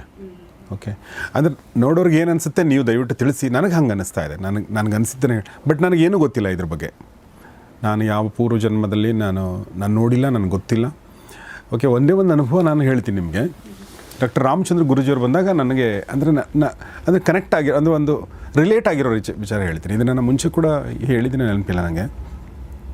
ಅವರು ಪೂರ್ವಜನ ಬಗ್ಗೆ ಮಾತಾಡ್ತಾಯಿದ್ರು. ನನಗೆ ಪೂರ್ವಜನ ಬಗ್ಗೆ ಯಾವ ನಂಬಿಕೆ ನನಗೆ ಈವರೆಗೂ ಇಲ್ಲ. ಮತ್ತು ನಾನು ಅದನ್ನು ಅನುಭವಿಸಿ ತಿಳ್ಕೊಂಡ ಮೇಲೆ ನಾನು ನಂಬಬೇಕು ಅಂತ ನಾನು ಡಿಸೈಡ್ ಮಾಡಿದ್ದೀನಿ. ಯಾರು ಹೇಳಿದ್ರು ಕೇಳೋದು ಬೇಡ, ನನಗೆ ಅದು ಗೊತ್ತಾಗಬೇಕು ಅಂತ. ಬಟ್ ಅವ್ರು ಒಂದು ಹೇಳ್ತಾ ಪೂರ್ವಜನ್ಮದಲ್ಲಿ ನಾವು ಏನು ಬೇಕಾದರೂ ಆಗಿರ್ಬೋದು ಅಂಥೇಳಿ ಅವರು, ನಾನು ಪೂರ್ವಜನ್ಮದಲ್ಲಿ ಪಕ್ಷಿ ಆಗಿದ್ದೆ. ನಂಗೆ ಕನಸಲ್ಲಿ ಯಾವಾಗಲೂ ಹಾರಾಡೋದು ಬರುತ್ತೆ. ಪೂರ್ವಜನ್ಮ ಪಕ್ಷಿ ಆಗಿದ್ದೆ, ನಾನು ಈಗಲೂ ಕೂಡ ಕನಸಲ್ಲಿ ಬರುತ್ತೆ ಹಾರ್ತಾ ಹೋಗೋದು ಅಂತಂದರು. ನನಗೆ ಥಟ್ ಅಂತ ಅದು ರಿಲೇಟ್ ಆಯಿತು. ಯಾಕೆಂದರೆ ನನಗೆ ಅದೇ ಥರದ ಕನಸು ಬೀಳುತ್ತೆ ಪದೇ ಪದೇ ಇನ್ ದ ಸೆನ್ಸ್ ಪದೇ ದಿನ ಅಲ್ಲ, ಆಗಾಗ್ಗೆ ಬೀಳುವಂಥ ಕನಸು ಏನು ಅಂತಂದರೆ ನನಗದು ಅರ್ಥನೂ ಆಗಿಲ್ಲ. ನಾನು ಅಂದ್ಕೊಂಡಿದ್ದೆ ನಾನು ತುಂಬ ಫಾಸ್ಟಾಗಿ ಓಡ್ತಾ ಇದ್ದೀನಿ, ನಂಗೆ ಫಾಸ್ಟಾಗಿ ಓಡೋ ಕನಸು ಬೀಳೋದು ಯಾವಾಗಲೂ. ಎಷ್ಟು ಫಾಸ್ಟಾಗಿ ಓಡ್ತಾ ಇದ್ದೀನಿ ಅಂದರೆ ಹಾರೋ ಅಷ್ಟು ಫಾಸ್ಟು ಅಂತ ನಾನು ಅಂದ್ಕೊಂಡಿದ್ದೆ. ನಾನು ಅಂದರೆ as if I am flying, ಅಷ್ಟು ಫಾಸ್ಟಾಗಿ ಓಡ್ತಾ ಇದ್ದೀನಿ ಅನ್ನೋ ಥರ. ಆಮೇಲೆ ನೋಡಿರೋದು ನಾನು ಓಡ್ತಾ ಇಲ್ಲ, ನಾನು ಹಾರ್ತಾ ಇದ್ದೀನಿ ಅಂತ ನನಗೆ ಗೊತ್ತಾಯಿತು. ನಾನು ಸ್ವಲ್ಪ ಭೂಮಿಯಿಂದ ಸ್ವಲ್ಪ ಮೇಲೆ ಇದ್ದೀನಿ ನಾನು. ಓಕೆ, ಮತ್ತು ನಾನು ಕೆಳಗಡೆ ಮನೆಗಳೆಲ್ಲವೂ ಕಾಣ್ತಾ ಇದೆ, ಜನ ಎಲ್ಲ ಕಾಣ್ತಾ ಇದ್ದಾರೆ, ನಾನು ಹೋಗ್ತಾ ಇದ್ದೀನಿ. ಅವ್ರು ಇದನ್ನೇ ಹೇಳಿದರು ನನಗೆ. ಅಂದರೆ ಅವರೇನು ಅದಕ್ಕೆ ಆಶ್ಚರ್ಯ ಆಗಲಿಲ್ಲ ಅವ್ರಿಗೆ. ಅವರು ಅದನ್ನು ಗೊತ್ತಾಗೋದಲ್ಲ, ಸಹಜ ಅಂತ ಹೇಳಿದರು ಅವರು. ಬಟ್ ನನಗೆ ಆಶ್ಚರ್ಯ, ನನಗೆ ಇದೇ ಥರ ಕನಸು ಬೀಳ್ತಾ ಇತ್ತು ಅಂತ. ಸೊ ನಿಮ್ಮ ಮಾತು ಕೇಳಿದ್ರು ಕೂಡ ನಂಗೆ ಅದೇ ಆಶ್ಚರ್ಯ ಆಗ್ತಾ ಇದೆ. ಓಕೆ, ಬಟ್ ಇದು ಎಲ್ರಿಗೂ ಯಾಕಾಗಲ್ಲ ಅನ್ನೋದು ಪ್ರಶ್ನೆ. ಅಂದರೆ ಎಲ್ಲರೂ ಅನುಭವಿಸ್ಬೋದಾ ಈ ಥರದ, ಇದನ್ನು ಅರ್ಥ ಮಾಡ್ಕೊಳ್ಬೋದಾ? ಎಲ್ಲರೂ ಅಂತಂದರೆ ಇದನ್ನು ಡೀಪಾಗಿ ತೊಗೊಂಡಾಗ ಮಾತ್ರ ಸಾಧ್ಯ, ಪ್ರಾಕ್ಟೀಸಲ್ಲಿರಬೇಕು. ನಾನು ಒಂದು ಸಂದರ್ಭನ ಹೇಳೋಕ್ಕೆ ಇಷ್ಟಪಡ್ತೀನಿ. ಈಗ ನಮಗೆ ಈ ಪಾತಲ್ಲಿರುವಾಗ ಸಹಜವಾಗಿ ಕೆಲವು ಶಕ್ತಿಗಳು ಒದಗ್ತಾ ಹೋಗುತ್ತೆ. ಅದನ್ನು ಯಾವ ಲ್ಯಾಂಗ್ವೇಜಲ್ಲಿ ಹೇಳ್ಬೋದು, ಸಿದ್ಧಿಗಳು ಅಂತ ಏನು ಹೇಳ್ತೀವಲ್ಲ, ಸಿದ್ಧಿಗಳು. ನನಗೆ ಹೇಳ್ಕೊಳಕ್ಕೆ ಇಷ್ಟ ಆಗಲ್ಲ, ಚಿಕ್ಕ ಪುಟ್ಟ ಸಿದ್ಧಿಗಳು ಸಿಗುತ್ತೆ ಅಂತ ಅಂದ್ಕೊಳ್ಳಿ. ಅದನ್ನು ನಾವು ನಮ್ಮ ಈ ಜಗತ್ತಲ್ಲಿ ನಾವು ಹೆಸರು ತೊಗೊಳಕ್ಕಾಗಲಿ ಅಥವಾ ಇನ್ನೊಬ್ಬರನ್ನ ಇಂಪ್ರೆಸ್ ಮಾಡೋಕ್ಕಾಗಲಿ ಅದನ್ನು ಬಳಸ್ಕೋಬಾರ್ದು. ಸಹಜವಾಗಿರಬೇಕು. ಅಂದರೆ ಸಹಜವಾಗಿ ತೊಗೊಂಡು ಹೋಗ್ಬೇಕು ಇದನ್ನೆಲ್ಲ. ನಮ್ಮ ಈ ಬದುಕು ಏನಿದೆಯಲ್ಲ ಅದ್ರ ಬಗ್ಗೆನೂ ನಮ್ಮ ಗಮನ ಇರಬೇಕು. ಬರೀ ನಾವು ಅದರಲ್ಲೇ ಇದ್ಬಿಟ್ರೆ ಇದನ್ನು ಬ್ಯಾಲೆನ್ಸ್ ಮಾಡೋಕ್ಕೆ ಕಷ್ಟ. ಒಂದು ಉದಾಹರಣೆ ಹೇಳ್ತೀನಿ ನಾನು. ನನ್ನ ಹತ್ರ ರೇಖಿ ಫಸ್ಟ್ ಲೆವೆಲ್ ಮತ್ತು ಸೆಕೆಂಡ್ ಲೆವೆಲ್ ಮಾಡಿದ್ರು ಒಬ್ಬರು. ಅವರು ಉಡುಪಿ ಕೃಷ್ಣ ಮಠ ಇದೆಯಲ್ಲ, ಅಲ್ಲಿ ಅವರ ಅಜ್ಜ ಪುರೋಹಿತರಾಗಿದ್ದರು. ತುಂಬ ಈ ಪಾತಲ್ಲೇ ಇರೋರು ಅವರು. ತುಂಬ ಅವರು ಸೂಕ್ಷ್ಮಮತಿ ಕೂಡ. ಲೇಡಿ, ನನ್ನ ಸ್ಟೂಡೆಂಟ್ ಅವರು ಲೇಡಿ. ಅವರು ಸೆಕೆಂಡ್ ಲೆವೆಲ್ ದೀಕ್ಷೆ ಆದಮೇಲೆ 21 ಡೇಸ್ ಪ್ರಾಕ್ಟೀಸಲ್ಲಿ ಸುಮಾರು ಜನಕ್ಕೆ ಒಳ್ಳೊಳ್ಳೆ ಎಕ್ಸ್ಪೀರಿಯನ್ಸಸ್ ಆಗುತ್ತೆ. ಈ ಥರ ಎನರ್ಜಿಗಳು ಕಾಣಿಸೋದೆಲ್ಲ ಕಾಮನ್, ಇದು ನಮಗೆ ಆ ಥರ ಎಕ್ಸ್ಪೀರಿಯನ್ಸ್ ಆಗುತ್ತೆ. ಅವರು ತುಂಬ ಸೂಕ್ಷ್ಮ, ಸುಮಾರು ಹೇಳೋರು ಅವರು ನನ್ನ ಹತ್ರ ಎಕ್ಸ್ಪೀರಿಯನ್ಸಸ್ಸು. ಒಂದಿನ ಫೋನ್ ಮಾಡಿಬಿಟ್ಟು ಸಂಜೆ ಟೈಮು ಒಂದು 6 ಗಂಟೆಗೆ ಫೋನ್ ಮಾಡಿದರು ಅವರು. 6 ಗಂಟೆಗೆ ಫೋನ್ ಮಾಡಿ ಅವ್ರು ಹೇಳಿದರು, ನೀವು ನಾನು ಪ್ರಾಕ್ಟೀಸ್ ಮಾಡ್ತಿರುವಾಗ ನನ್ನ ಎದುರುಗಡೆ ಬಂದು ನಿಂತ್ರಿ, ನೀವು ಮನುಷ್ಯರಲ್ಲ ದೇವಿ ಅಂತ ಅವರು ಹೇಳೋಕ್ಕೆ ಶುರು ಮಾಡಿದರು. ನೀವು ಗ್ರೀನ್ ಕಲರ್ ಸ್ಯಾರಿಲಿ ಬಂದಿದ್ರಿ, ಹೀಗೆ ನಂಗೆ ಗೈಡ್ ಮಾಡಿದ್ರಿ, ಏನೇನೋ ಹೇಳ್ತಾ ಇದ್ರು ಅವರು. ಅಂದರೆ ಅವರು ಅಲ್ಲಿ ಮನೇಲಿ ಮಾಡುವಾಗ ನಾನು ಕಾಣಿಸ್ಕೊಂಡು ಹಾಗೆ ಅಂತ, ನಾನು ದೇವಿ ರೂಪದಲ್ಲಿದ್ದೀನಿ, ನೀವು ದೇವಿನೇ ಮನುಷ್ಯರಲ್ಲ ಅಂತ ಹೇಳಿ ಅವರು ತುಂಬ ಎಮೋಷ್ನಲ್ ಆಗಿ ಅಳ್ತಾ ಇದ್ರು ಅವರು. ಹತ್ಕೊಂಡು ಹೇಳಿದರು, ಬೇರೆ ಬೇರೆ ಎಕ್ಸ್ಪೀರಿಯನ್ಸಸ್ಸು ಹೀಗೇ ಮಾತಾಡ್ತಾ ಇದ್ರು ಅವರು.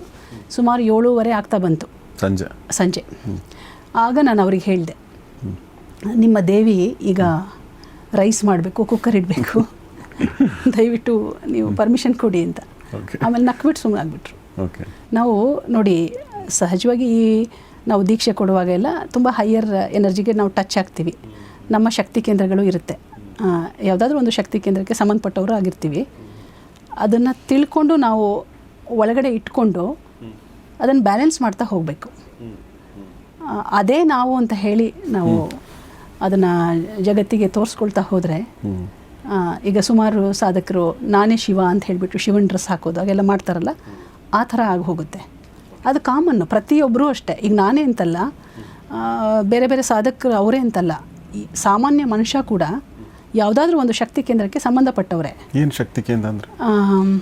ಈಗ ಶಿವನ ಶಕ್ತಿ ಕೇಂದ್ರ, ದೇವಿಯ ಶಕ್ತಿ ಕೇಂದ್ರ ಹೀಗಿರುತ್ತೆ.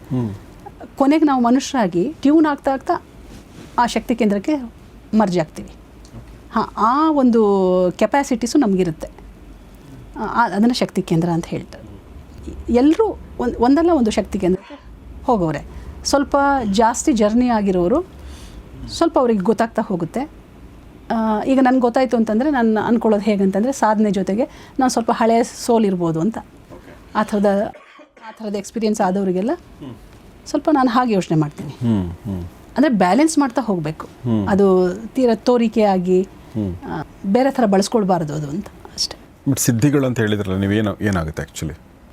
ಸಿಂಪಲ್ಲಾಗಿ ಹೇಳಬೇಕಂದ್ರೆ, ಈಗ ಯಾರೋ ನಮ್ಮ ಜೊತೆ ಮಾತಾಡ್ತಾರೆ ಅಂತ ಅಂದ್ಕೊಳ್ಳಿ, ಅವ್ರ ಸಮಸ್ಯೆ ಇರುತ್ತೆ, ಸಡನ್ನಾಗಿ ಅವರಿಗೆ ಪರಿಹಾರ ಸಿಗುತ್ತೆ, ಆ ಥರದ್ದು. ಆಮೇಲೆ ಬೇರೆ ಬೇರೆ ಇರುತ್ತೆ ಆ ಥರ. ಇದೆಲ್ಲ ತುಂಬ ಡೀಟೇಲಾಗಿ ಹೇಳಕ್ಕೆ ಹೋದರೆ ನಿಮಗೆ ತುಂಬ ಪ್ರಶ್ನೆಗಳೇ ಹೇಳುತ್ತೆ ಮತ್ತು ನಂಬಿಕೆ ಬರಲ್ಲ. ನೀವು ಸ್ವಲ್ಪ ಈ ಸಬ್ಜೆಕ್ಟ್ ಬಗ್ಗೆ ಸ್ವಲ್ಪ ಟಚ್ ಮಾಡಿ ಸ್ವಲ್ಪ ಇದರೊಳಗಡೆ ಇಳಿದಾಗ ಓಪನ್ ಆಗಿ ಮಾತಾಡ್ಬೋದು. ಓಕೆ, ಬಟ್ ಕೇಳೋರಿಗೆ ಅದು ಅರ್ಥ ಆಗುತ್ತಾ? ನಾವು ಆ ಥರ ಯಾರು ಆ ಪಾತಲ್ಲಿದ್ದಾರೆ ಅವರಿಗಂತೂ ಖಂಡಿತ ಅರ್ಥ ಇರುತ್ತೆ. ಓಕೆ, ಯಾರು ಇಲ್ವೋ ಅವರಿಗೆ ನಗು ಬಂದಿರ್ಬೋದು, ಅದು ಏನು ಮಾಡಲಿಕ್ಕೆ ಆಗೋದಿಲ್ಲ. ನಾವು ಒಂದು ಟೈಮಲ್ಲಿ ಹಾಗೆ ಇದ್ವಿ. ಸೊ ಹಾಗೆ ನಾನು ಡಾಕ್ಟರ್ ಸುರೇಖಾ ಕೆ ಅವ್ರ ಜೊತೆ ಮಾತಾಡ್ತಾ ಇದ್ದೆ. ರೇಖಿ ಮಾಸ್ಟರ್ ಆಗಿದ್ದಾರೆ, ಅದಮ್ಮೆ ರೇಖಿ ಸೆಂಟರ್ ನಡೆಸ್ತಾ ಇದ್ದಾರೆ ಕಳೆದ 22 ವರ್ಷಗಳಿಂದ ನಾಗರಬಾವಿನಲ್ಲಿ.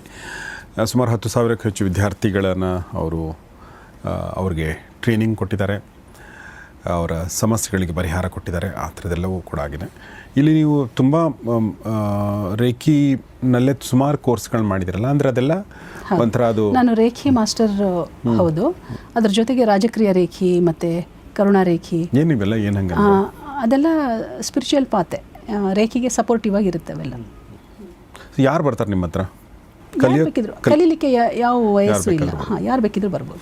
ಸೊ ಸ್ನೇಹಿತರೆ, ಇದು ಡಾಕ್ಟರ್ ಸುರೇಖಾ ಅವರೊಂದಿಗಿನ ಮಾತುಕತೆ. ಇದು ಇನ್ನೂ ಅರ್ಧ ಮಾತ್ರ ಮುಗಿದಿದೆ, ಅಥವಾ ಮೊದಲನೇ ಭಾಗ ಮಾತ್ರ ಮುಗಿದಿದೆ. ಇನ್ನೂ ಒಂದಷ್ಟು ಭಾಗಗಳು ಬಾಕಿ ಇದೆ. ನಾನು ನೆಕ್ಸ್ಟ್ ಭಾಗದಲ್ಲಿ ಈ ರೇಖಿ ಅನ್ನೋದು ಏನು ಮತ್ತು ಹೇಗೆ ಇದು ನಮ್ಮ ಸಮಸ್ಯೆಗಳಿಗೆ ಪರಿಹಾರ ಕೊಡುತ್ತೆ, ಅಥವಾ ನಮ್ಮ ರೋಗಗಳು ಅಥವಾ ಸಮಸ್ಯೆಗಳಿರೋದಕ್ಕೆ ಅದಕ್ಕೆ ಮದ್ದು ಕೊಡುತ್ತೆ ಅನ್ನೋದ್ರ ಬಗ್ಗೆ ಮಾತಾಡ್ತೀನಿ. ಅದನ್ನು ಹೇಗೆ, ಮತ್ತು ಅವರು ಒಂದಷ್ಟು ಅವರ ಅನುಭವಗಳನ್ನ, ಅಂದರೆ ಟ್ರೀಟ್ಮೆಂಟಲ್ಲಿ ಅವರ ಅನುಭವಗಳನ್ನ ಕೂಡ ಹೇಳ್ಕೊಳ್ತಾರೆ, ಅದನ್ನೆಲ್ಲ ಕೂಡ ಕೇಳ್ತೀನಿ ಅಂತ ಹೇಳ್ತಾ, ಈವರೆಗೂ ನಮ್ಮ ಜೊತೆಗೆ ಮಾತಾಡೋದಕ್ಕಾಗಿ ನಾನು ಡಾಕ್ಟರ್ ಸುರೇಖಾ ಅವರಿಗೆ ನಿಮ್ಮೆಲ್ಲರ ಪರವಾಗಿ ಧನ್ಯವಾದಗಳನ್ನ ಹೇಳ್ತೀನಿ ಮೇಡಮ್. ಥ್ಯಾಂಕ್ಸ್ ವೆರಿ ಮಚ್, ನಮ್ಮ ಜೊತೆಗೆ ಇಷ್ಟೊಂದು ಮಾತಾಡಿದ್ರಿ. Thank you. ಸೊ ಸ್ನೇಹಿತರೆ, ಇದು ಮಾನಸ ಸರೋವರದ ಮತ್ತೊಂದು ಸಂಚಿಕೆ ಡಾಕ್ಟರ್ ಸುರೇಖಾ ಕೆ ಅವರೊಂದಿಗೆ, ರೇಖಿ ಮಾಸ್ಟರ್ ಅವರೊಂದಿಗೆ. ಅವ್ರನ್ನ ನೀವು ಸಂಪರ್ಕಿಸಬೇಕು ಅಂದರೆ ಅವರ ಫೋನ್ ನಂಬರ್, ಅವ್ರ ಕಾಂಟ್ಯಾಕ್ಟ್ ಡೀಟೇಲ್ ಎಲ್ಲವೂ ಕೂಡ ಡಿಸ್ಕ್ರಿಪ್ಷನಲ್ಲಿ, ಕಮ್ಯುನಿಟಿ ಪೇಜಲ್ಲಿ ಮತ್ತು ಕಮೆಂಟ್ ಬಾಕ್ಸಲ್ಲಿ ಇರುತ್ತೆ. ದಯವಿಟ್ಟು ಅದನ್ನು ಹೋಗಿ ನೋಡಿ, ಆಮೇಲೆ ಕಾಲ್ ಮಾಡಿ ನೀವು ಅವ್ರನ್ನ ಸಂಪರ್ಕಿಸಬಹುದು ಹೇಳ್ತಾ, ಮತ್ತು ಈ ಕುರಿತಾಗಿ ನಿಮ್ಮ ಅನಿಸಿಕೆಗಳನ್ನ ದಯವಿಟ್ಟು ಕಮೆಂಟ್ ಬಾಕ್ಸಲ್ಲಿ ತಿಳಿಸಿ. ನಾನು ಮಾತಿನ ಮಧ್ಯೆ ಹೇಳಿದೆ, ನನಗೆ ಈ ಕುರಿತಾದ ಯಾವ ಅನುಭವ ಇಲ್ಲ, ನಾನು ರೇಖಿ ಕಲ್ತಿಲ್ಲ, ನಾನು ಧ್ಯಾನ ಪ್ರಾಣಾಯಾಮ ಈ ಥರದೊಂದು ಜನಸಾಮಾನ್ಯರು ಮಾಡೋವಂಥದ್ದು ಬಿಟ್ಟರೆ ಬೇರೆ ಏನು ಮಾಡಿಲ್ಲ ನಾನು. ಆದರೆ ನನಗೆ ಅದ್ರ ಬಗ್ಗೆ ಒಂದು ಒಂದು ಅದ್ಭುತವಾದ ಒಂದು ಕ್ಯೂರಿಯಾಸಿಟಿ ಇದೆ, ಮತ್ತು ಅದ್ರ ಬಗ್ಗೆ ನಂಗೆ ಅಪನಂಬಿಕೆ ಇಲ್ಲ. ಅದು ಏನೋ ಇದೆ, ಆ ಜಗತ್ತು ಏನೋ ಇದೆ ಅಂತ ನಂಗೆ ಅನಿಸುತ್ತೆ ಯಾವಾಗಲೂ ಕೂಡ. ಸೊ ಹೀಗಾಗಿ ನನಗೆ ಈ ಒಂದು ಜರ್ನಿ, ಇವರ ಪ್ರಯಾಣ ತುಂಬ ವಿಶೇಷ ಅಂತ ಅನಿಸ್ತು. ಹೀಗಾಗಿ ಇಷ್ಟೊತ್ತು ಈ ವಿಚಾರಗಳನ್ನ ಮಾತಾಡಿದ್ದೀನಿ. ನಿಮ್ಮ ಅನಿಸಿಕೆಗಳನ್ನ ದಯವಿಟ್ಟು ಕಮೆಂಟ್ ಬಾಕ್ಸಲ್ಲಿ ತಿಳಿಸಿ. ಮತ್ತು ಅವ್ರು ಹೇಳಿದ ಹಾಗೆ, ಯಾರು ಆ ಪಾತಲ್ಲಿ ಇರ್ತಾರೋ ಅವರಿಗೆ ಅದು ಅರ್ಥ ಆಗುತ್ತೆ, ಯಾರು ಪಾತಲ್ಲಿ ಇರಲ್ವೋ, ಅಥವಾ ಆ ಓರಿಯೆಂಟೇಷನ್ ಇಲ್ಲದೆ ಇದ್ದರೆ, ಅಥವಾ ಅದರ ಅರಿವು, ಅಂದರೆ ನನ್ನ ಹತ್ರ ಇಲ್ಲ ಬಟ್ ಅದು ಆ ಶಕ್ತಿ ಇದೆ ಅಂತ ನನಗೆ ಅಂತ ಆ ಅರಿವಿದ್ದರೆ ನಮಗೆ ರಿಲೇಟ್ ಆಗುತ್ತೆ, ಇಲ್ಲಾಂದರೆ ಅದು ರಿಲೇಟ್ ಆಗದೆ ಇರ್ಬೋದು. ಎಲ್ಲ ಥರದ ವೀಕ್ಷಕರು ಕೂಡ ನೀವು ಖಂಡಿತ ಇರ್ತೀರಾ. ನಿಮ್ಮ ಅನಿಸಿಕೆಗಳನ್ನ ದಯವಿಟ್ಟು ಕಮೆಂಟ್ ಬಾಕ್ಸಲ್ಲಿ ತಿಳಿಸಿ. ನೋಡ್ತಾರೆ ಗೌರಿ ಶಕ್ತಿ ಸ್ಟುಡಿಯೋ, ನೋಡ್ತಾರೆ ಮಾನಸ ಸರೋವರ ಕಾರ್ಯಕ್ರಮ. ನಮಸ್ಕಾರ.